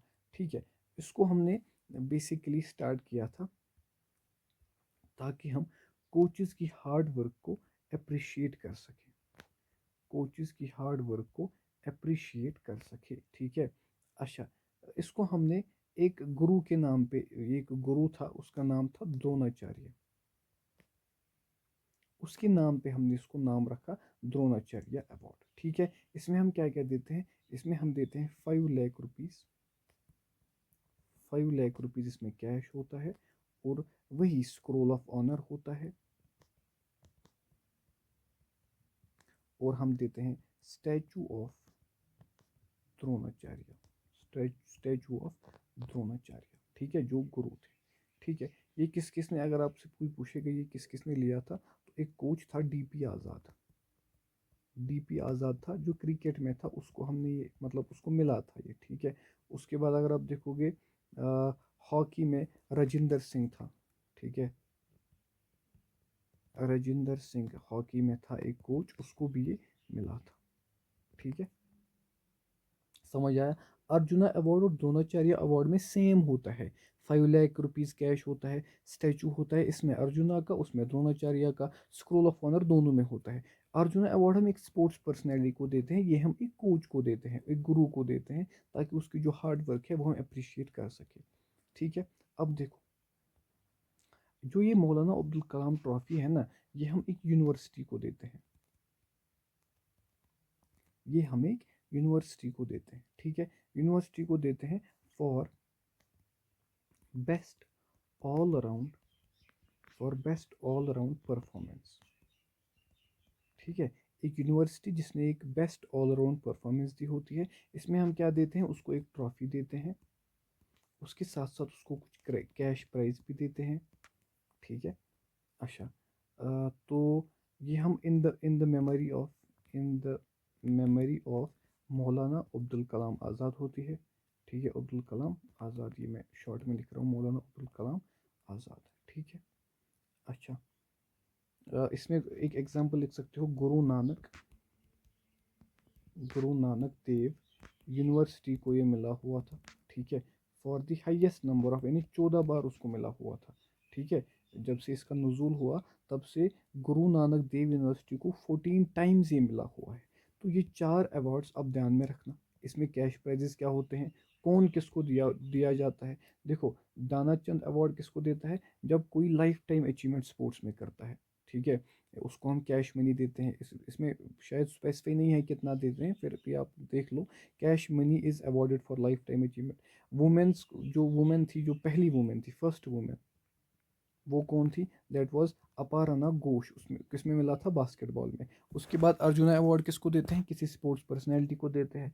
द्रोणाचार्य किसको देते हैं, किसी गुरु को देते हैं, किसी कोच को देते हैं। इसको नाम किस पे रखा था, एक गुरु था हमारे पास द्रोणाचार्य, उसके नाम पे इस ट्रॉफी का या इस अवार्ड का हमने नाम रखा। ठीक है, ये 4 बहुत इंपॉर्टेंट है। उसके बाद देखो इसमें सवाल, मैंने बोला ना पहला ही सवाल इसमें आता है अवार्ड्स पे। उसके बाद आता है इसमें इंडिपेंडेंस डे और रिपब्लिक डे। शायद मुझे उसके बारे में बताने की ज़रूरत नहीं है, वो आप खुद भी लिख सकते हो, अगर नहीं आता है तो यहाँ पर स्क्रीनशॉट ले लो, इसमें थोड़ा बहुत पढ़ लो, फिर लिख लेना। ठीक है, ये 2 सवाल, और देखो नेशनल अवार्ड सीधे।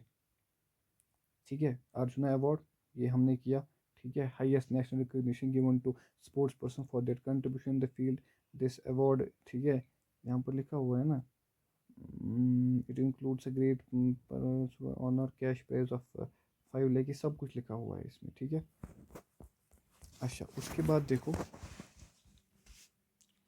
अर्जुना अवार्ड द्रोणाचार्य। ठीक है, राजीव गांधी खेल रत्न अवार्ड, ये भी देखो राजीव, शायद हमने ये नहीं किया ऊपर, हमने किया था। नहीं किया था। अब देखो यहीं पर राजीव गांधी खेल रत्न अवार्ड ये देते हैं। It is presented by government of India to honour the individual sports person और sports team giving the most spectacular and outs. ये किसको देते हैं? ये हम देते हैं, या तो हम दे सकते हैं इंडिविजुअल स्पोर्ट्स पर्सन को भी, या हम देते हैं स्पोर्ट्स टीम को भी। किसके लिए? फॉर देयर आउटस्टैंडिंग या spectacular performance in sports disciplines including Olympics, Asian, ये सब में, चाहे वो ओलंपिक्स में उसने अच्छा परफॉर्म किया हो, एशियन गेम्स में या कॉमनवेल्थ गेम्स में, ठीक है। इसका जो ऑब्जेक्टिव था वो यही था कि हम स्पोर्ट्स परफॉर्मेंस को एनहेंस किए, ठीक है, करें, ठीक है। Award is given only once a year, important है, only once a year, is decided by selection community of eminent sports person, ठीक है। अच्छा, अब इंपॉर्टेंट पॉइंट यहाँ से, this award is given more than one person in case of team. अगर या तो मैंने बोला ना इंडिविजुअल को देंगे या फिर टीम को देंगे, तो टीम में एक से ज़्यादा होंगे। अच्छा, इसमें क्या क्या देते हैं याद रखना, जैसे मैंने ऊपर आपको बोला था सब में, इसमें देते हैं एक मेडल देते हैं, स्क्रोल ऑफ ऑनर देते हैं, ठीक है, और कैश प्राइज देते हैं इतना, ठीक है। क्या लिखा हुआ है, 5 लाख देते हैं, ठीक है, कैश प्राइज फ्रॉम, देखो 2004 से लेकर 2005 तक इसमें 5 लाख था, लेकिन आज इसको 7.5 लाख तक दिया जाता है, ठीक है। ये पूछता है वो कैश प्राइस वगैरह। उसके बाद ये तो हमने देख लिया ना, मौलाना आज़ाद। हाँ, ध्यानचंद अवार्ड और एक होता है, ये तो हमने किया ना, ध्यानचंद अवार्ड तो मैंने आपको बोला पहले, हाँ ये भी हमने किया हुआ है, ठीक है। ये हमने किया। इसमें भी ये लिखा हुआ है ना, यहाँ याद रखना, इसमें भी 5 लाख रुपीज़ होते हैं, और एक स्टैचू होता है सेरेमोनियल ड्रेस का, और स्क्रोल ऑफ ऑनर इसमें भी, ठीक है, ये थोड़ा बहुत याद रखना। अच्छा, बस अब हम आ जाते हैं उस यूनिट में उतना ही था, awards, Republic day, independence day, ठीक है, और कुछ नहीं है। अब देखो ओलंपिक गेम्स, यूनिट नंबर 8 है, ठीक है। अब देखो ये जो ओलंपिक गेम्स है, इसमें कैसा कैसा सवाल आता है, देखो पहला ही आता है write an essay on ancient Olympic games. दूसरा आता है what are the main features of modern Olympic games, what is Olympic flag, what are Olympic rings, what is Olympic village. पहले देखो ओलंपिक गेम्स होती क्या है, ये इसको हम बोलते हैं, और एक नाम समर ओलंपिक्स। बेसिकली होता क्या है, इट इज़ द मेजर, ये एक major international multi sport event होता है, ठीक है, मल्टी स्पोर्ट इवेंट होता है। ये हम 4 4 ईयर्स के बाद कराते हैं। इसमें अगर आप देखोगे ना, इसमें मोर देन, अगर देखोगे 200 टीम्स होती है, ठीक है, डिफरेंट स्टेट से, डिफरेंट कंट्रीज वगैरह से आती हैं, और हम इसको बोलते हैं ओलंपिक गेम्स, ठीक है। इसमें बहुत सारी गेम्स होती है, it consist of many games, ठीक है। इसमें बहुत सारा, एक बड़ा, आप देखोगे एक गेम लिस्ट आपको मिलेगा, ठीक है। अब इसी के बारे में हमें पता होना चाहिए कि हिस्ट्री क्या है। पहला सवाल क्या हमने बोला था, एंशियंट ओलंपिक गेम्स की, मतलब वही हिस्ट्री क्या है इसकी।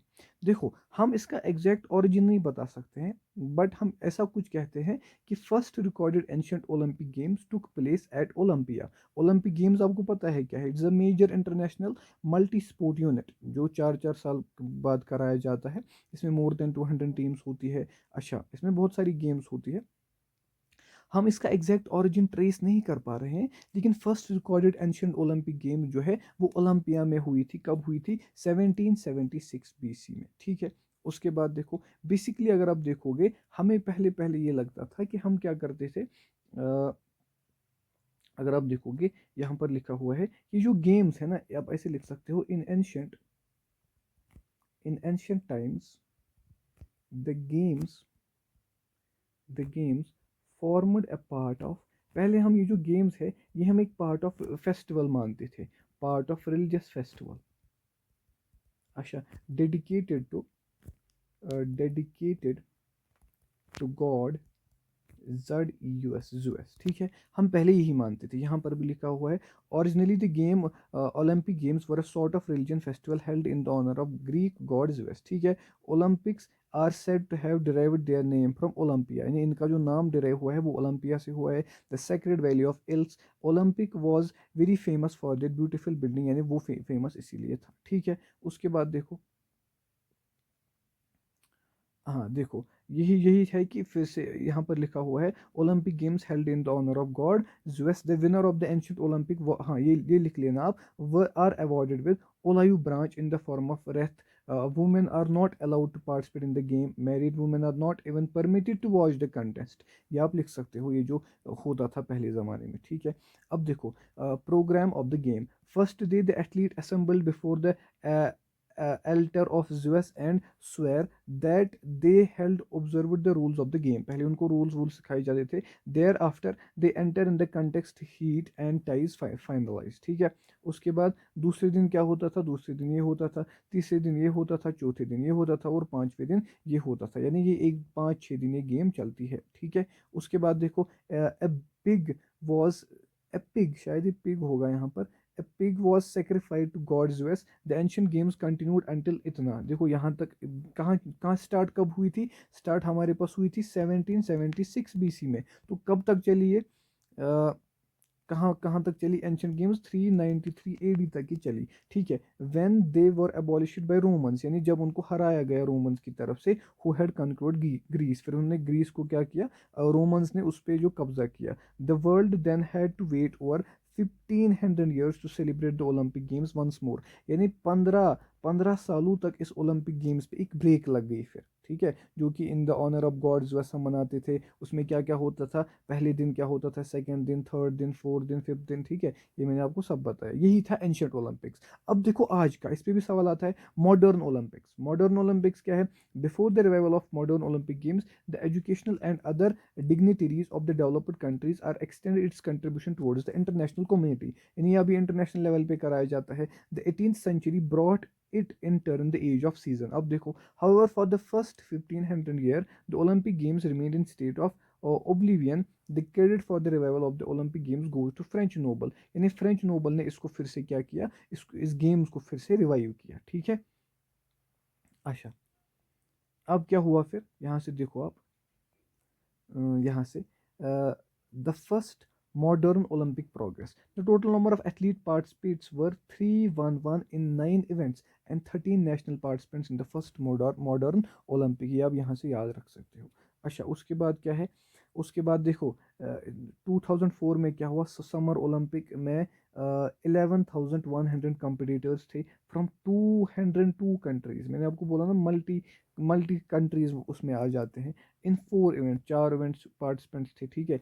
इन 2004 की बात हो गई। 2006 में क्या हुआ, अगर आप देखोगे इटली में 20633 एथलीट्स थे फ्रॉम 80 कंट्रीज, 84 इवेंट्स उसमें हुए, ठीक है। उसके बाद सिडनी में अगर देखोगे in 2000 there were over 1600 broadcasters and estimate 3.8 billion viewered watched the game on television, यानी बहुत सारा उसका वॉच टाइम भी था। In the year 2012 Olympic to be held in London are based on the updated budget for of over a billion, one of the most budget in the Olympic, ठीक है। 2012 में जो ओलंपिक है वो सबसे ज़्यादा बजट वाला ओलंपिक था, ठीक है। उसके बाद यहाँ से अब इसमें तो यही लिख सकते हो। अब यहाँ से देखो, सवाल तो एक्चुअली यहाँ से आने हैं ना इसमें। अब देखो, एंशियंट ओलंपिक हो गया, मॉडर्न ओलंपिक हो गया। अब देखो ओलंपिक फ्लैग।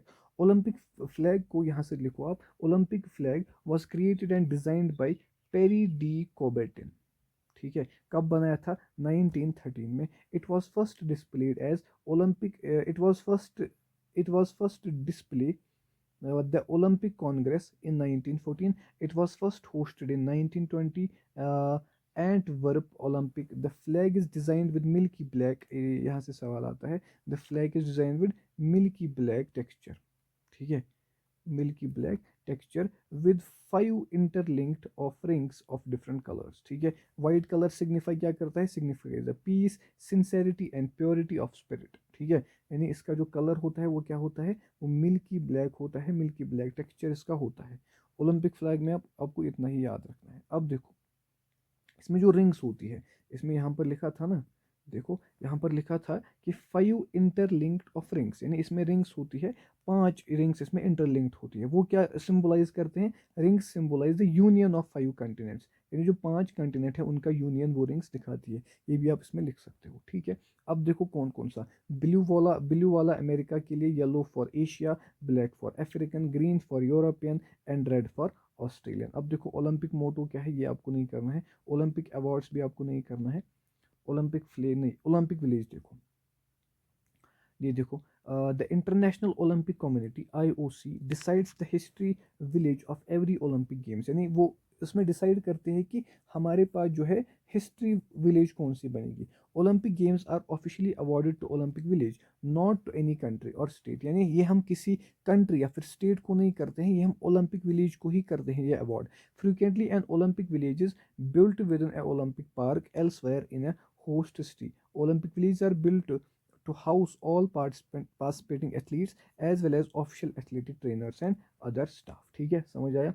अच्छा, उसके बाद ओलंपिक रिंग्स क्या होती है, मैंने आपको भी बोला 5 इंटर लॉक रिंग्स होती है। ये क्या दिखाती है, 5 कंट्रीज को, 5 कंटिनेंट्स को बेसिकली ये सिंबलाइज करती है, 5 कंटिनेंट्स को ये बोलती है। ठीक है, और circle represent the sports friendship of all people, ये आप लिख सकते हो इसमें पहला पॉइंट। अच्छा, ये किसकी सिंबल है, ओलंपिक रिंग किसकी सिंबल होती है, symbol of unity and integrity. It was created and designed by Pierre de Coubertin himself. The first ring are printed on the center of Olympic flag with different colors which represent different nation। ठीक है, the color of the ring include blue, yellow, black, red, green, red, ये हमने ऊपर देखा इसमें।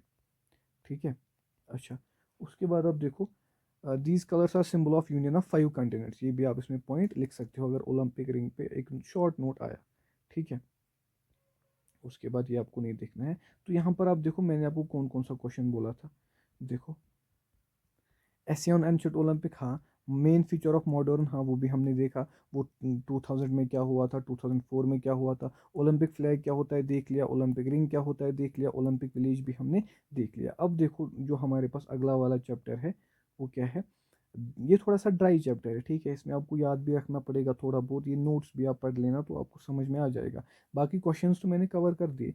अब देखो unit number 9 क्या है, diet and its importance in physical development, यानी डाइट और इसकी इंपॉर्टेंस। अब ये आपको मज़ेदार चैप्टर लगेगा। इसमें देखो पहला सवाल कैसा आता है, सिंपल, इसमें जो लॉन्ग आंसर है that is balanced diet, balanced diet. ठीक है, फिर सवाल क्या आता है, क्योंकि मैं पेपर देख के आया हूँ उसमें वाइटामिन पे बहुत सारे न्यूमेरिकल्स थे, वाइटामिन जो मिस प्रिंट हुआ था पेपर उसमें वाइटामिन पे न्यूमेरिकल्स थे। उसके बाद क्या आता है, ओबेसिटी आती है, और ओबेसिटी किस किस वजह से होती है उसके कॉजेज आते हैं। अच्छा, उसके बाद आपके पास इसमें क्या सवाल आता है, प्रोटीन्स क्या होते हैं, या आप बाकी कॉमन सेंस से भी कर सकते हो ये वाले, लेकिन जानना ज़रूरी है। अब देखो पहले हम देखेंगे डाइट और फिजिकल फिटनेस का क्या रोल है। देखो, diet that contains proper proportion of carbohydrates, fats, proteins, vitamin, minerals and water is necessary to maintain good health. यानी ऐसा डाइट जिसमें वाइटामिन भी अच्छी तादाद में हो, फैट्स भी, प्रोटीन्स भी, मिनरल्स भी, उससे हमारा जो है हेल्थ, हम सेहतमंद रहेंगे। ठीक है, अब देखो यहाँ पर पहला डेफिनेशन आपका बैलेंस्ड डाइट का आएगा। देखो, a diet consisting of the proper quantities and proportions of food needed to maintain health और growth, उसको हम बोलते हैं बैलेंस्ड डाइट।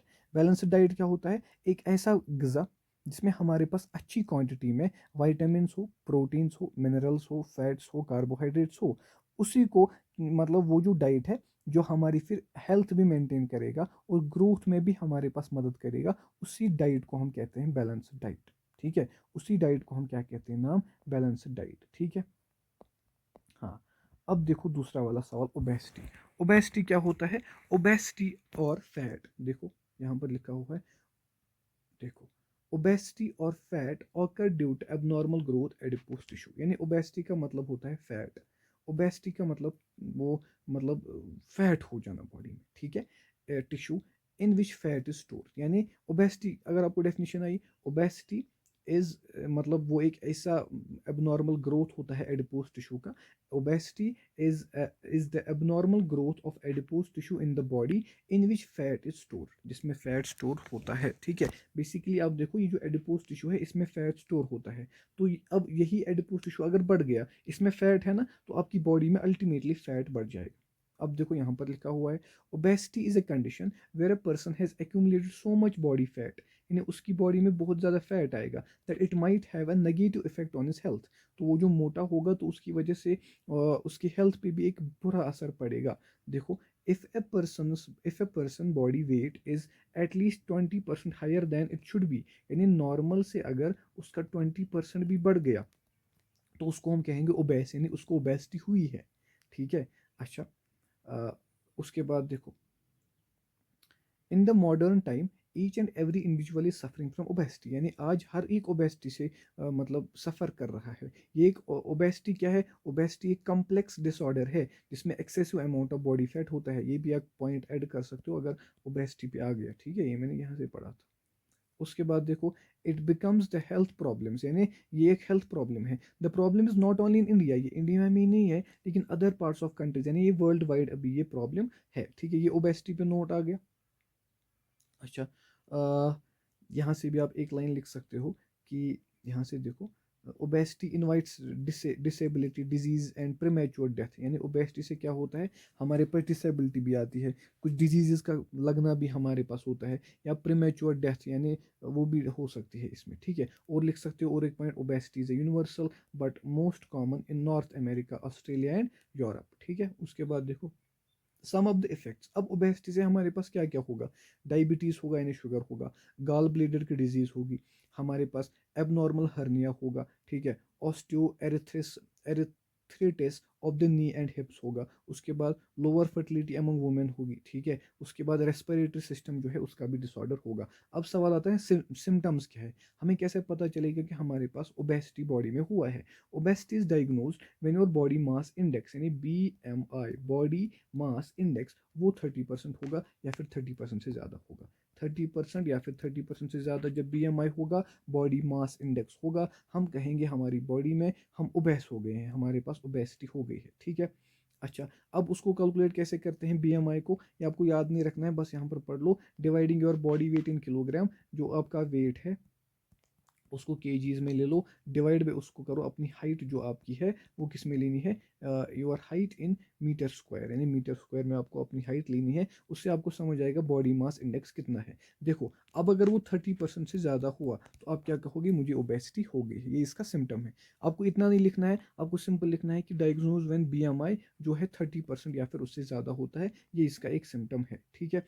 अब ये क्यों, किस किस वजह से होता है, देखो ये बहुत सारी चीज़ों से हो सकता है, हम खाते हैं ऐसा है, हमारा कुछ ईटिंग हैबिट ऐसा है, या फिर एज के साथ अगर आप देखोगे बूढ़े आदमी या फिर जो 40s क्रॉस कर चुके होते हैं उनमें ये ओबेसिटी कॉमन होती है, या फिर हेरिडिटी, या किसी को मतलब जेनेटिकली ऐसा हो सकता है। सीडेंट्री लाइफस्टाइल, सीडेंट्री का मतलब होता है कि जो हम इनएक्टिव होते हैं आजकल, हम इनएक्टिव होते हैं, एक ही जगह बैठे रहते हैं, काम नहीं करते हैं, उसका मतलब सीडेंट्री लाइफस्टाइल, यानी उसकी वजह से भी ये होता है। अच्छा, उसके बाद मतलब habit of eating excessively is formed in the childhood, या हम जो बच्चा होता है छोटा, उसको हम जो भी वो मांगता है उसको देते हैं, उसको बहुत सारा खाना देते हैं, उसको जंक देते हैं, उसको उसको उस वो बच्चों में भी ये बहुत कॉमन होता है, ठीक है। उसकी वजह से भी एडिपोज टिश्यू बढ़ता है, तो हमारे पास फैट उसमें बढ़ जाता है, ठीक है।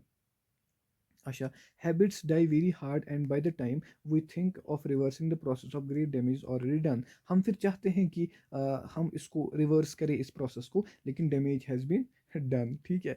उसके बाद however following are the factors that create the, अब कुछ फैक्टर्स नीचे लिखे हुए हैं लेकिन आपको लिखना इतना ही है, इतना बड़ा तो क्वेश्चन नहीं आएगा, फिर भी आपकी सेफ्टी के लिए मैं बता देता हूँ, ये पॉइंट्स जो मैंने ऊपर बोले ही है, हेरिडिटी फैक्टर, क्वाइटिंग स्मोकिंग, इससे क्या कर सकते हैं हम बेसिकली, फैक्टर्स दैट, हाँ इसी से होता है। अब देखो, एक्सेस ईटिंग से हो जाता है, उसके बाद फ्रीक्वेंटली ईटिंग, ठीक है, इनएक्टिविटी, यही तो होता है सीडेंट्री, सीडेंट्री लाइफस्टाइल ही होता है, ठीक है। यानी हम किसी फिजिकल एक्टिविटी में इन्वॉल्व नहीं है कि हम बर्न करें अपनी कैलोरीज को, ठीक है। अनहेल्दी डाइट और ईटिंग हैबिट्स बोला मैंने आपको, ईटिंग वाइल रीडिंग और वॉचिंग टीवी, खाते वक्त भी यानी सॉरी मतलब पढ़ते वक्त भी खाना और टीवी के वक्त भी खाना, फैटी फूड स्टाफ्स, ठीक है, या जंक फूड, मेडिकल प्रॉब्लम्स भी किसी को होती है, ठीक है, कुछ सिंड्रोम होता है तो उससे भी होता है। Family lifestyle, lack of sleep, ठीक है, प्रेगनेंसी के दौरान भी आप देखोगे ये फैट जो है ये बढ़ जाता है, ठीक है। अब ये बचा कैसे सकते हैं, how can we prevent obesity, simple बात है ना, देखो यही पॉइंट्स में आप अगर देखोगे आपको नीचे जाने की ज़रूरत ही नहीं है। देखो, अगर ईटिंग हैबिट से होता है तो हम एक बैलेंस्ड डाइट लेंगे, ठीक है, उससे ओबेसिटी कम होगी। सीडेंटरी लाइफस्टाइल से होता है तो हमें काम करना चाहिए, हमें फिजिकल एक्टिविटीज़ करनी चाहिए, इसमें कोई आपको अलग पढ़ने की ज़रूरत नहीं है, ये सब मुझे लगता है आपको नहीं करना चाहिए अलग।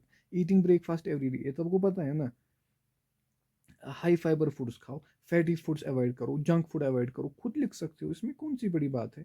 रेगुलर एक्सरसाइज करो, ठीक है। अब यहाँ से सवाल आता है बैलेंस्ड डाइट, ये तो मैंने आपको पहले ही बोला, बैलेंस्ड डाइट होता क्या है, the diet which consist of all the nutrients in correct proportion for efficient working of the body, उसको हम बोलते हैं बैलेंस्ड डाइट, ये तो मैंने आपको पहले ही बोला। अच्छा, उसके बाद देखो, हम्म, अच्छा यहाँ भी देख सकते हो कार्बोहाइड्रेट पे नोट आ सकता है। Carbohydrates are fastest source of energy. Carbohydrate बहुत ही अबंडेंट होते हैं और most economical source of energy होते हैं।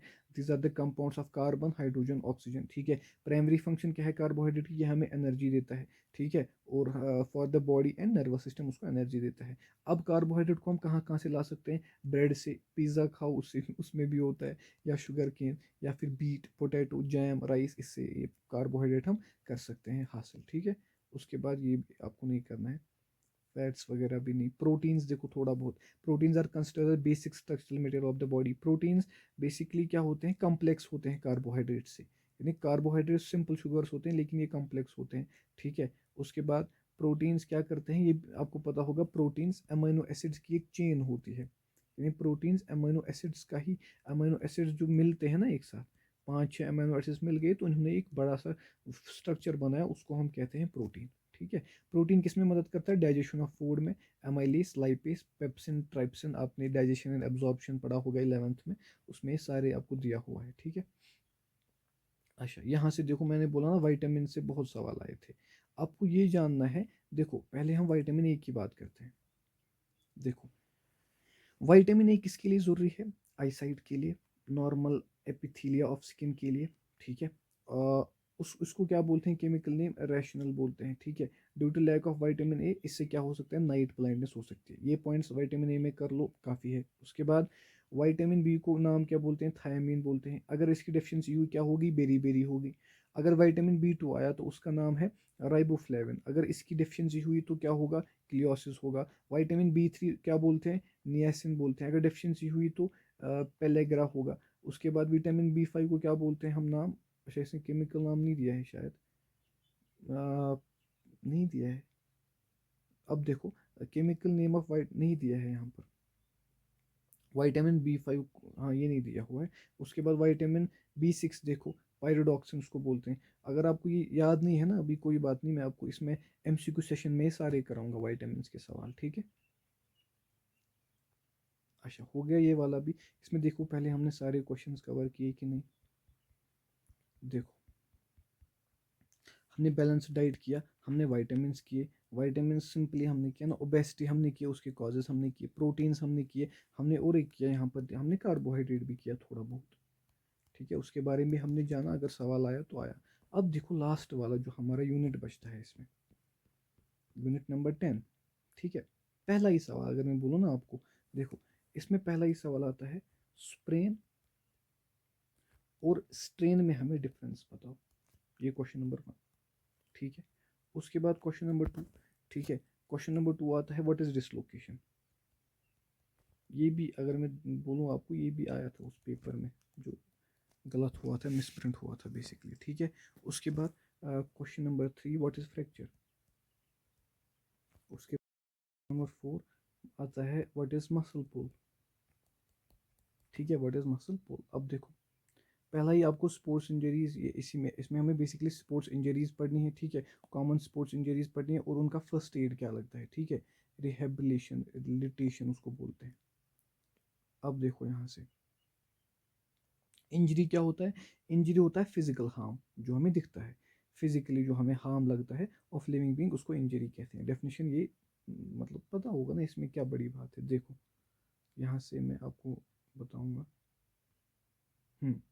देखो स्प्रेन और स्ट्रेन में मैंने आपको बोला था, देखो ये भी इंजरी है, स्प्रेन भी इंजरी है और स्ट्रेन भी इंजरी है। समझने वाली बात क्या है कि देखो स्प्रेन जो होता है ना और स्ट्रेन, ठीक है, देखो स्प्रेन में आता है ना पी, आप याद ट्रिक रखना एल पी।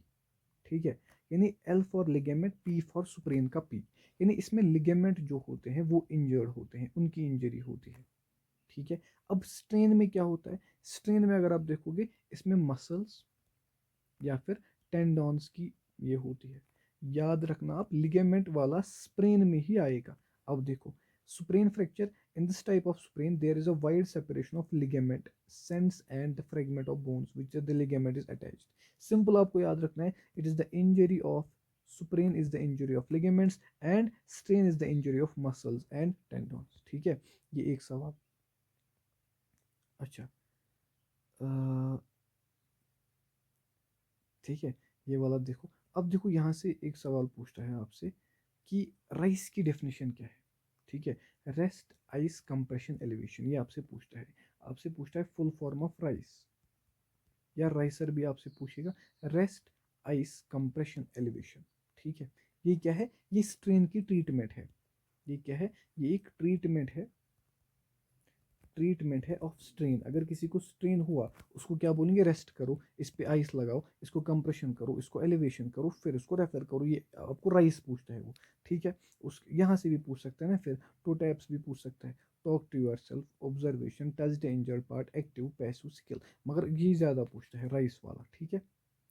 उसके बाद बोन फ्रैक्चर किसको बोलते हैं, जब आपको बहुत ज़्यादा फोर्स आपकी बोन पे पड़े ताकि जो बोन है वो ब्रेक हो, ठीक है। अब यहाँ से मैंने बोला था ना, डिसलोकेशन पे भी आता है। देखो, dislocation is the injury of joint. पहली चीज़ तो ये समझो, डिसलोकेशन जहाँ भी होगा वहाँ जॉइंट होगा, यानी जॉइंट में ही डिसलोकेशन होगा। इसमें क्या होगा, adjoining bones are displaced from their original position. यानी जो जॉइंट्स में बोन्स होती है, जॉइंट्स में बोन्स होती है, वो अपनी पोजीशन से हिल जाती है। अब देखो, ये स्प्रेन से भी हो सकता है, ये फ्रैक्चर से भी हो सकता है, ठीक है। डिसलोकेशन की डेफिनेशन याद रखना, it's the injury of joint in which adjoining bones are displaced from their original position. यानी जॉइंट्स में जो बोन्स होती है, एडजॉइनिंग बोन्स, वो ओरिजिनल पोजीशन से हट जाती है, ठीक है। अच्छा, उसके बाद यहाँ पर भी लिखा हुआ है, अगर आपको वहाँ समझ नहीं आया, देखो, injury of joints in which bones are displaced from their original position. यानी बोन्स, एडजॉइनिंग बोन्स अपनी ओरिजिनल पोजीशन से हट जाती है, ठीक है। अच्छा, ये किसकी किसकी वजह से हो सकता है, mainly cause due to direct और indirect impact over the joint. अगर आपने जॉइंट पे ऐसा दबाव डाला, उससे हो सकता है।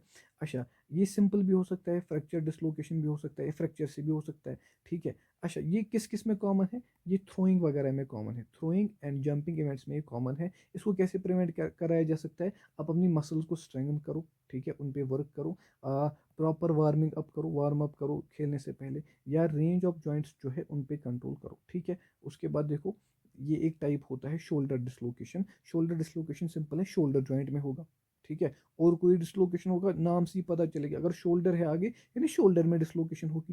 डिसलोकेशन का मतलब बोन्स जो है वो डिस्प्लेस होंगी from their original position, simple बात है, ठीक है। फ्रैक्चर का मतलब बोन का टूट जाना, ठीक है।